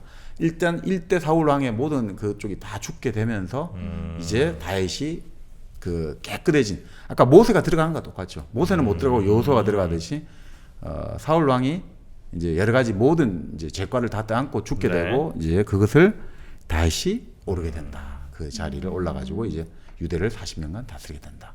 이렇게 이제 시작이 되는 거죠. 다윗은 잘 다스렸어요. 다윗은 아주 잘 다스렸죠. 그러니까 사실은 그 유대 민족의 대부분의 인물들은 전부 다 북부 쪽이거든요. 북부 지방 출신이거든요. 네. 이스라엘을 이제 우리가 북이스라엘 남유다라고 할 때 대부분의 인물들은 위쪽 지방 출신이란 말이에요. 여호수아 네. 뭐 다 그 위에 나오는 사람들 예수도 사실 갈릴리 사람이잖아요. 그러니까 유일하게 유대 역사에서 남부 지방 출신 베들레헴으로 드문 인물이 딱 다윗이에요. 아. 성경 역사에서 유일하게 남부 지방 출신. 아, 그래요? 네. 대체로 강북 쪽 애들이 괜찮은. 베들레헴이 동방 박사가 살던 데 아니에요? 그러니까 뭔데? 맞습니다. 그러니까 맞잖아. 또 들은 게 또 있네. 복음서에 따라 달라요. 네네. 복음서에 따라서 동방 박사가 왔다는 복음서도 있고 네. 양치기들이 왔다는 복음서도 있고 다 달라요. 아, 그래요? 참 이게 또 재미있는데 누군가는 또 별을 보고 왔다. 동방 박사가 뭐 왕이 태어나 별을 보고 왔다는 것도 있고 네. 또 누군가는 그냥 그 양치기들이 그 신이 나타나서 이렇게 가보라고 했다는 설도 있고. 근데 그게 또 결국 나중에 나중에 말씀드릴 기회가 있겠습니다만 이집트 신화하고 똑같아요. 그게. 아, 그래요? 그 모세와 예수와 이집트 신화의 그 이시리스, 그 호루스, 뭐 그 신화가 오시리스, 이시스, 호루스 신화가 다 똑같이 돼요. 죽음과 부활. 이게 다 하여튼 뭐 그렇습니다. 네. 네. 이 구약에서 결론은 유대 민족은 그럼 결국 다 이렇게 끝이 좋고 유대 민족이 아닌 민족은 다 끝이 안 좋나요? 아니 그런 건 아니고. 그렇진 않아요. 그러니까 이게 어떻게 이게 보면 이제 네. 결국은 심판의 날이라는 게 있단 말이죠. 네. 심판의 날이 있고 천년왕국이 있는데 이게 참 이 심판의 날에 결국은 우리가 이제 결국 모든 이제 심판이 이루어지고 구원을 받는다라는 네. 것들이 이제 핵심 모티브죠. 근데 사실은 이 가나안 땅, 이건 제 뭐 그냥 인상 비평입니다만 가나안 땅 젖과 꿀이 흐른다는 것은 이중에 왕국을 약속한 거잖아요. 이 지상에서 네. 천년 왕국이라 할까요? 보통 이제 그 역사를 보면 이제 기독교 역사나 쭉 보면 모든 종교 역사 마찬가지입니다만 그 최후 심판의 날에 천년 왕국이 먼저 도래하거든요. 최후 심판에 앞서 가지고 이 천년 왕국에 도래해 가지고 이 천년 왕국에서는 어떻게 되겠습니까? 정말 우리가 말하는 평등 세상이 이루어진단 말이에요. 대동세상. 네. 네. 그걸 이루어진다고 보고 이제 여기서 그러면 결국 우리가 할 수 있다고 보는 거죠. 이 천년왕국은 이 지상에서 실현될 수 있다고 보는 게 있고, 근데 그게 전부 초기 종교는 다 그렇게 봐요. 우리 땅에서 우리의 왕국이 만들어질 수 있다. 신의 보살핌. 근데 현실 세계에서. 예, 현실 세계. 그런데 이제 종교가 제도화되잖아요. 예를 들어 네. 로마 기독교가 되고 제도화되면 그건 이제 천년왕국 사상은 저 멀리 보내버리고 네. 최후 그리고 그런 것들 최후의 심판도 평등 세상은 없어야 되는 거니까. 그렇죠. 저 멀리 가야 된다 이거죠. 네. 최후 심판도 아주 먼 미래에 올 거다. 아. 이렇게 이게 계속 반복되는 거거든요. 그러니까 사실은 우리가 그 여호와의 증인이라는 게 바로 천년왕국 사상을 받아들인 종파예요. 오. 여호와의 증인은 천년왕국 사상을 받아들인 종파거든요. 현실 세계에 온다는 거죠. 네, 그게 이제 평등 신과 세상에. 함께. 예, 예. 그러니까 이제 그런 것들이 이제 우리가 말하는 19세기에 태평 천국의 난이라고 할 때 그 천국이잖아요. 천년왕국이거든요. 그럼 모든 종교의 역사에 보면 그 초기에 있어가지고 아까 말씀드린 꼬미니타스 완전 평등성 이런 것들이 그러니까 사람들을 완전히 확 당기는 거죠. 이 모든 어떤 고난과 차별과 이런 걸 다 철폐한 천년왕국 그 신과 함께 우리가 이 지상에서 정말 이 그 복락을 누리는 이 유토피아가 만들어진다는 거죠. 그 신과 함께는 제가 아는 경제 채널이고. 그래서 이제 일반적으로 처음 종교가 시작할 때는 네. 야 지금 너 혹은 뭐 너 다음 세대 정도 되면 천년왕국이 많은데 돼서 네. 정말 우리는 한번 완전 다른 삶을 살 수도 있어. 네 곧 좋아진다. 네 자식들이라도 바꿔야 되지 않겠니? 이렇게 해서 이제 목숨 걸고 시작하고. 그렇습니다. 그게 안 되면 가능하지가 않죠. 그렇죠. 그 신앙적 근데 열정이. 네. 그렇게 해서 사람이 많이 모이기 시작하면 그리고 이제 그 종교가 어느 정도 제도가 이제 되죠. 이제. 받아들여지면 그렇죠. 그 사회가 이제 기독권이 돼버리죠. 우리는 죽은 다음에 천년왕국이 다 위에 있고 네. 아니면 혹은 뭐 한 1000년 후에 천년왕국은 있고 뭐 이런 식으로 이제 간다는 거군요. 그렇죠. 그래서 이 종교들이 재밌는 게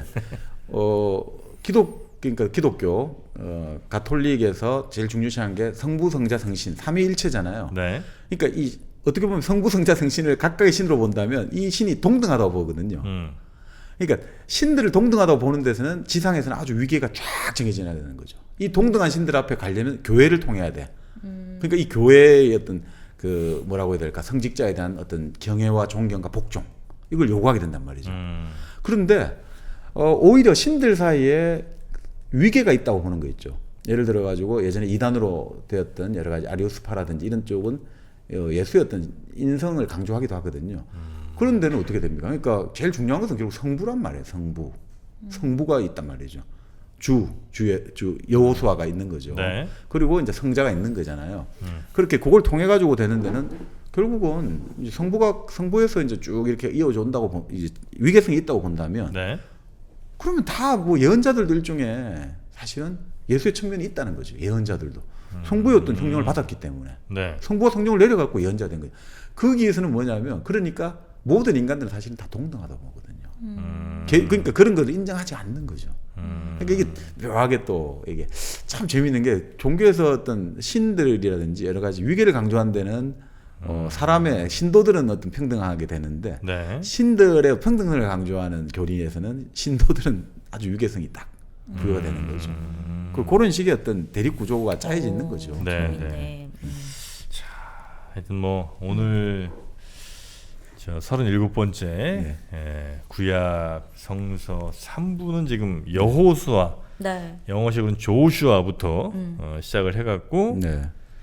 이제 솔로몬까지 온 겁니까? 솔로몬 바로 직전? 자, 그래서 이제 네. 다윗이 왕권을 강화시켜야 되겠죠. 네. 그래서 이제 왕권을 강화시킬 때 제일 좋은 일은 결국 수도 이전이잖아요. 수도 이전 또 해보기? 그래서 수도 이전이구나. 네. 그래서 수도를 예루살렘으로 옮긴 거죠. 아. 네, 예루살렘으로 옮겨진 거죠. 네. 그런데 더 재밌는 게 이 예루살렘에 아주 권력을 집중시키는 게 뭐냐면 네. 다른 지역의 모든 어떤 성전 그 어떤 신당은 폐쇄시키고 예루살렘에만 다 오게 하는 거예요. 모든 제사를 지내려면 이제 예루살렘으로 다 와야 돼요. 이거는 무슨 의미예요? 왜 이렇게 하는 거예요? 그러니까 이제 이게 예루살렘의 그 권위라는 것들. 아. 그 예전에는 어떻든 신에 대해서 제사를 지내고 이게 제일 큰 어떤 네. 그 권력이 행사되는 방식인데 이걸로 다 집중시키는 거죠. 그럼 예루살렘의 어떤 권위라든지 네네네. 경제적이라든지 제사를 지낼 때 재물을 바쳐야 되니까 이 뭡니까 소나 양이나 엄청 가지고 와야 되니까 돈이 많이 들잖아요. 그 돈이 다 몰린다는 거죠. 이제. 그러니까 이제 결국은 왕권이 강화되겠죠. 중앙 집권이 확실히 그렇죠. 세워지고 자, 근데 우리가 항상 하는 말 있잖아요. 절대 권력은 절대 부패하죠. 그렇죠. 그러니까 다윗이 권력을 많이 가져지니까 어떻게 되겠습니까? 부패예요? 쾌락을 얻고 싶어지는 거죠. 아 다윗도 다윗이 아까 말씀드렸잖아요. 이 악기 이런 것도 좋아한다 했잖아요. 네. 힘도 세고 음악도 좋아하면 또 좋아하는 게 욕망이잖아요. 네. 그리고 이 욕망, 감각에 이 사람이 민감하다는 거잖아요. 네. 힘이 세다. 음악, 이런 예술, 감각이 민감한 사람들은 자꾸 그 욕망을 시험해보고 싶잖아요. 우리 흔히 말하는 이게 좋다 나쁘다 관념으로 갖고 이거 나쁘다 하지 마라 이런 게 아니라 실험 정신이 투철하거든요. 좋고 나쁜지 내 몸으로 직접 한번 느껴봐야겠어. 이 실험 정신이 강하거든요. 내 몸으로 실험을 해봐야겠어. 네. 그러다 보니까 결국 어떻게 되느냐? 결국 그 뭐 다윗을 이런 이야기 하는데 그 왕의 자리에 올라가면서 이 사람이 망쳐졌다. 뭐냐면 이 우리아라는 사람이 있어요. 자기 이제 유대 군대인데 히타이트 사람, 외방인이죠. 네. 와서 이제 군대 뭐 일종의 장군까지는 아니고 장교 정도 조금 군인을 하고 있는데 히타이트는 철기를 철기? 갖고 왔습니다. 그렇죠. 네. 여기서 나 진짜 이걸 내가 또 자연적으로 내가 떠올렸다는 게 너무 신기해 진짜. 와. 그렇죠. 일당백 효과야 이건 정말. 여기서 이제 헵 사람으로 나오는데 네. 성경에 그 우리아가 음. 딱 어느 날 다윗이 그 날이 더울 때 여름철 날이 더울 때 옥상에 올라가서 쫙 이제 바람을 네. 쐬면서 이제 시내를 한번 둘러보는데 마침 음. 그 우리아의 아내 바세바가 목욕하는 장면을 보게 된 거죠. 아이고야. 근데 뭐 누군가는 일부러 설정을 했다. 유혹하려고 했다는 설도 있고 뭐 여러 가지 루프탑에 있습니다. 자주 나온다는 얘기를 들었겠죠. 루프탑 바에 다윗 아저씨가 루프탑에 수영장이 있어야지. 거기서 자주 나오니까 거기 딱 보이는 곳에 네. 이제 뭐좀 수영하고 있었겠죠. 네. 그러니까 이제 다윗이 안 그래도 이 감각적인 그 욕망이 강한 사람인데 그 또 바세바의 미모와 육체를 보고 후끈 자. 달아올랐겠죠. 웨이터 시켜서 이제 클럽에서도 그러거든요. 2층에서 이렇게 딱 보다가 그래서 이제 바세바와 네. 이제 결국 섬싱을 가지고 관계가 가져지니까 이게 문제가 생길 거 아닙니까? 그래서 그 우리아를 이제 그 전장터에 보낸 거죠. 전장터에. 근데 문제는 바세바가 자꾸 배가 이제 불러오는 거죠. 아이고야 다윗의 아이인 거죠. 그렇죠. 왜냐하면 지금 남편은 군대 가고 그 잠자리를 안 했는데 배가 불러가면 큰일 나잖아요. 그래서 일각에서 뭐 이것도 해석이 좀 성경 본마다 좀 다른 것 같은데 네. 불러가지고 잠자리를 유도시키려고 했다는 거예요. 누구? 동침을 자기 부인하고 그러니까 우리아하고? 우리아를 불러가지고 바세바하고 야 너 고생 많지 전선에서 특별 휴가를 얻어갖고 너 부인하고 좀 좋은 네네네. 시간 보내. 근데 우리아가 아주 충직한 강직한 군인이거든요. 아, 전우들이 집에 안 가. 전우들이 고생하는데 나 혼자 이런 특혜를 누릴 수 없습니다. 전우들은 이렇게 고생하는데 내가 어떻게 집을 갈 수가 있습니까? 이렇게 된 거죠. 그러니까 그것도 실패. 그래 그럼 넌 어쩔 수 없다 야. 그렇죠. 그래서 다윗이 아주 몹쓸 명령을 내리는 거죠. 어떻게? 자, 너희들이 그 이제 부대 총사령관에게 돌격 앞으로 해가지고 전부 다 돌격한 다음에 네가 신호를 해가지고 우리아만 빼고 너희들은 싹 다 뒤로 퇴각을 해버려. 아이고야. 자 그렇게 해서 우리아가 돌격 앞으로 했는데 우리아는 열심히 싸우고 있는데 나머지 사람들은 다 뒤로 가버린 거예요. 그래서 그렇게까지. 결국 우리아는 죽게 된 거죠. 아. 우리아가 죽게 되니까 이제 결국은 뭐 합법적으로 결혼을 네, 네. 해요? 바세바를 취하게 되는 거죠. 어, 근데 그 당시에도 그 소문이 안 나겠습니까, 그죠? 나겠죠. 예, 그러니까 그때 이제 결국 선지자 나단이 나타난 거죠. 아까 말한 네. 예언자가 나타나가지고 그 사람들이 말을 못 하잖아요. 아유 왕한테 근데 에휴 뭐 왕이 그럴 수도 있지 이렇게 하고 차마 말을 못 하는데 아까 말씀드린 역할을 하는 게 견제 세력이 네. 나단이란 말이죠. 나단이 딱 나타나가지고 그 이야기를 하는 거예요. 다윗을 찾아가고 아주 재밌는 이야기를 해주는 거죠. 네. 부자와 가난뱅이 이야기를 해줘요. 그 이건 뭐 어린이 그 애니메이션도 많이 나오는데 뭐죠? 그러니까 그런 이야기를 해요. 다윗왕한테 재밌는 이야기를 하나 해드릴까요? 이러면서 뭐 자 부자와 가난뱅이가 있는데 부자는 양이 99마리가 있다 이거죠. 99마리가 있고 가난뱅이는 양이 1마리가 있어요. 그렇지만 그 가난뱅이는 그 양 1마리를 얼마나 아끼고 참 보살피고 좋아했는데 이 부자가 어느 날 가만히 보니까 손님이 왔다 이거죠. 그 손님이 나그네 왔으니 환대를 해야 되는데 자기 양 99마리가 너무 아깝다 이거죠. 그래서 가난한 사람의 양을 1마리 훔쳐가지고 그 양을 가지고 고기를 고기를 만들어갖고 대접을 했다. 어떻게 생각하냐니까. 내가 그놈이 저지른 죄 7배에 해당되는 벌을 줄 것이야 하면서 막 격분하거든요. 왕이시여 바로 왕의 이야기입니다 라고 하는 거죠. 당신이 그렇게 한 거 아니냐고. 당신은 수많은 처첩을 거느리면서 우리아의 부인 바세바를 그렇게 취하고 우리아를 죽게 만들니 너가 바로 그런 죄를 저지르지 않았냐. 주는 너에게 이제 심판을 내릴 거다.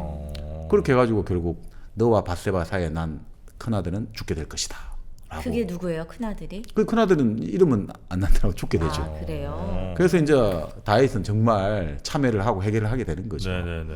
그래서 결국 사이에 난 둘째 아들이 결국 솔로몬이 왕이 되는 거죠. 아, 그 둘째가 네, 솔로몬인 이제 그 첫째는 거예요? 죽고 둘째 또 밧세바의 사이에서 태어난 둘째가 솔로몬이 왕이 되는 거죠.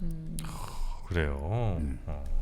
어떤 책에서는 뭐 넷째란 얘기도 있긴 하던데. 솔로몬이. 네, 솔로몬. 네, 네. 그러니까 어떻든 장자는 아닌 아닌 거죠. 걸로. 네. 네. 그러니까 결국은 이게 잘 보면요. 근데 결국 왕이 되는 사람들의 특징이 결국은 다 뭐냐면 있잖아요. 통합을 해야 되거든요. 그러니까 한 파속속이 아니에요. 자, 다윗의 그 할머니가 룻이라고 했잖아요. 네. 룻은 이방 부족, 모압 쪽이고 또 그 위에 올라가면 그 조상인 그 사람 그 뭐죠? 룻도 그렇고 그 위에 쭉 라합도 그 예리고성에 있었고. 그러니까 이게 쭉 보면 유대에서 왕이 되는 사람들은 네. 기본적으로 외방인과의 피가 섞여 있는 거예요. 예수도 그렇고. 그렇게 해야지 이도저도 아닌 상태가 돼야지 이게 뭔가 상태를 통합시킬 수 있는 네. 네. 새로운 상태로 나아가니까. 예, 그러니까 지금 뭐 사실 솔로몬도 마찬가지잖아요. 밧세바가 결국은 이방인의 그 아내였거든요. 네. 거기서 난 아이가 결국은 이스라엘의 왕이 된다는 거죠. 네네. 이게 참 재밌는 것 같습니다. 결국 그래서 다윗이 반란을 하고 다윗이 결국 나중에 결국은 여러 아들이 있는데 압살롬이 반란을 일으키죠. 솔로몬을 왕으로 하니까 왜 내가 왕이 안 되냐. 동생이 왕자리를 가져가느냐. 그래서 압살롬이 반란을 일으켰지만 압살롬을 절대 죽일 생각은 없었는데 네. 아까 말씀드린 그 우리아를 죽게 만든 그 사령관이 또 그 내가 얘를 죽이면 또 네. 다윗 왕이 나를 칭찬할 거야 갖고 자기 그 압살롬을 네. 죽게 만들고 그러니까 이제 참 여러 가지 이제 결국은 자기의 죄에 대한 여러 가지 네네. 이 그 잘못을 많이 받게 되는 거죠. 이게 왜 압살롬이 근데 반란을 일으켰냐면 이런 것도 있어요. 자기 아버지하고 사실 아버지에 대항해서 아들이 반란을 일으키고 아버지와 아들이 권력 상잔한다 이런 주제가 참 좋은 일종의 모티프가 되잖아요. 네네. 어떤 문학에서. 그러니까 본래 자기 또 이보경, 그러니까 다윗이 여러 여인에게 애를 많이 얻었잖아요. 그러니까 바로 압살롬이 둘째인가 그럴 건데 네. 이보경 암논이 자기 누이 다마를 강간해가 죽였거든요. 음. 그 다음부터 아버지하고 사이가 안 좋아진 거죠. 음. 내 그래도 어쨌든 나하고 같은 누이를 저놈 내 이보경이라는 큰아들이 네네. 죽였는데 아버지가 제대로 처벌 안 한다는 거죠. 그 사이가 안 좋아져 가지고 결국 아버지에 대항해서 전쟁을 일으켰는데 네네. 그 압살롬이 달아나다가 압살롬이 아주 뭐 잘생겼다고 하죠. 그리고 아주 머리채도 길었는데 머리채가 길고 이랬는데 네. 달아나다가 이제 긴 머리채가 나뭇가지에 걸린 거예요. 그럼 어떻게 됐습니까? 이 달아난 뭐 어떤 말인가 이쪽은 도망을 치는데 이 머리채 걸려갖고 공중에 대롱대롱 매달려 있는 거예요. 그러니까 이도저도 못하는 상태에 있는 거죠. 머리채가 나뭇가지에 걸려가지고 네. 자기가 어떻게 해볼 수 없는 상태에서 이제 아까 말씀드린 그 다윗의 조카죠. 와서 창으로 찔러 죽이는데 그래서 다윗이 그 이후로 이제 병을 얻어가지고 계속해서 압살롬을 외치면서 슬슬이 슬퍼했다는 거죠. 그러니까 이 압살롬이라는 게 많이 쓰입니다. 그런 네네. 이런 모티프로. 네. 그래서 다윗이 결국은 뭐 그렇게 있다가 네. 다윗이 이제 결국 마지막에 큰 업적을 세우죠. 결국은 솔로몬을 왕으로 결국 아 그게 마지막 큰 네, 큰 업적이에요. 업적이죠. 솔로몬이 지혜의 왕이라고 그렇습니다. 많이 얘기하잖아요. 네, 네. 그래서 그 뭐 무슨 그런 상황이 왔는데 막 네. 이렇게 아이를 낳았는데 네, 맞습니다. 두 네. 여인이 와서 다 자기 아이라고 네, 해서 네. 도대체 막 심판을 그렇죠. 내려달라고 막 네. 오잖아요. 그렇죠. 그런 게 뭘 의미하는 건지. 그러니까 이 사실은 네. 이제 이런 것 같아요. 이게 결국 이제 판사인 건가 지금의? 그렇죠. 판사 역할을 같이 하는 거죠. 그때 왕은 입법하고 행정 다 갖고 있으니까. 다윗이 결국 힘으로 어쨌든 힘을 가진 거잖아요. 네. 그리고 그 이후에 이제 된 왕은 이제 지혜를 머리로 가지고 통치를 해야 되잖아요. 그러니까 솔로몬의 지혜라는 게 강조된 것 같아요. 네. 근데 재미있는 게 그 솔로몬 이후로 다 망가지는 게 네. 근데 결국 힘과 지혜도 결국 교만해지면 결국은 다 벌을 받는다는 거죠. 그 다윗은 그 힘이라든지 감각의 욕망이 이런 여러 가지 또 죄를 저지르게 되었고 그 솔로몬도 지금 말씀대로 아주 현명한 왕이죠. 네. 지혜의 왕이 하면 솔로몬이고 우리가 생각하는 솔로몬의 심판 최고 어떤 재판관 이상적 재판관을 하면 솔로몬이다 이런 말 하잖아요. 근데 문제는 그래서 솔로몬이 아주 이제 그 나라를 번성하게 만듭니다. 네. 네. 그래서 이 나라가 진짜 어마어마하게 영화로워져 가지고 그 진짜 이 성전을 짓죠. 그 솔로몬의 예루살렘에 엄청 그 대성전을 짓는 거죠. 그 성전이 네. 요즘 치면 규모가 좀 그럴지 모르지만 가로 30m, 세로 10m 정도인데 금과 은으로 다 도배질을 칠을 했다는 거죠. 금과 은을 가지고. 300제곱미터. 그 정도면 한 100평 정도 되거든요. 네. 100평 좀 안 될 텐데. 그래도 금과 은으로 막 다 도배를 하고 그리고 이제 뭐 이제 거기서 모든 이제 제사가 이루어져야 되니까 네.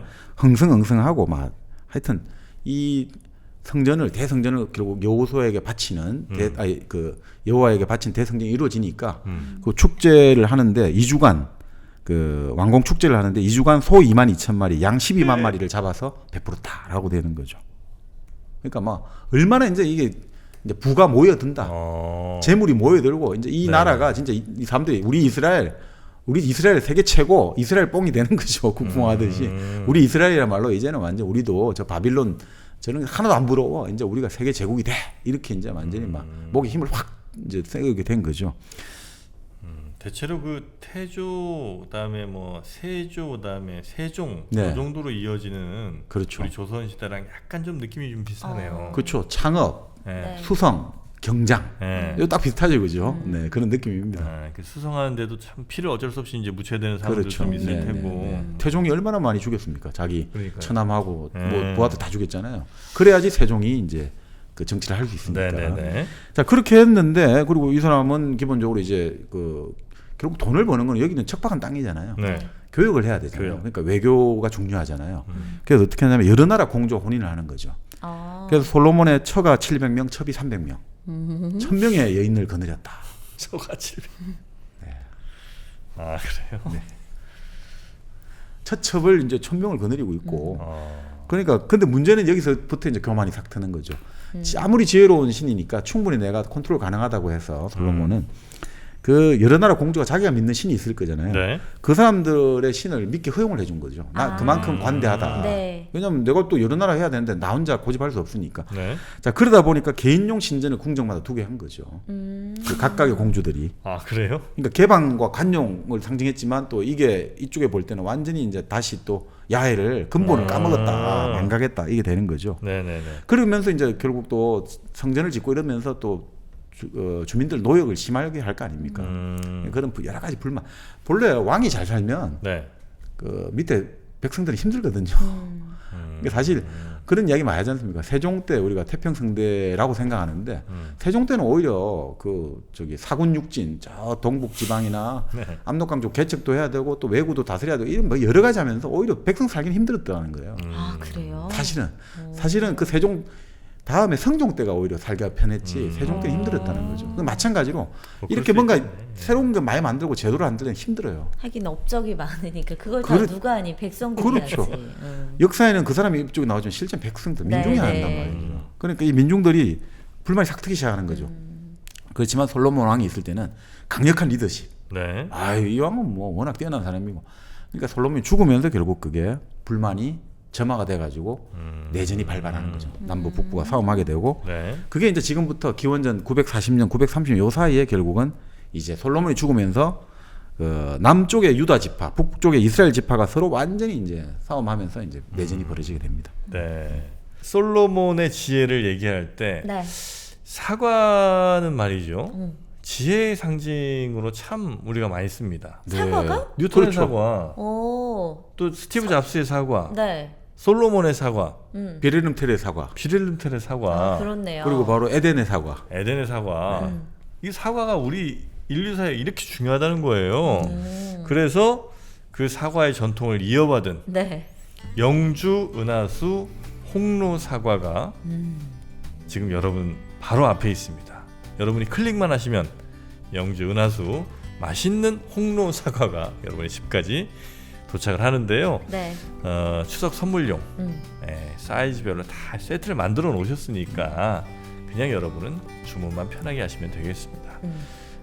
특히 그 홍로 사과는 요즘 아니면 맛을 못 봅니다. 근데 빛깔도 너무 예뻐가지고 네. 먹기도 전부터 그냥 군침이 막 돌더라고요. 그리고 솔로몬의 맛도 새콤달콤 너무 맛있고. 마치 그 은하수 별들이 네. 사과에 촘촘히 실제로 그리고 그거 네. 그 사과 단면 자르면 그 안에 진짜 약간 꿀 들은 것처럼 아유. 박혀 있잖아요. 그게 바로 솔로몬 즙이라고도 하죠.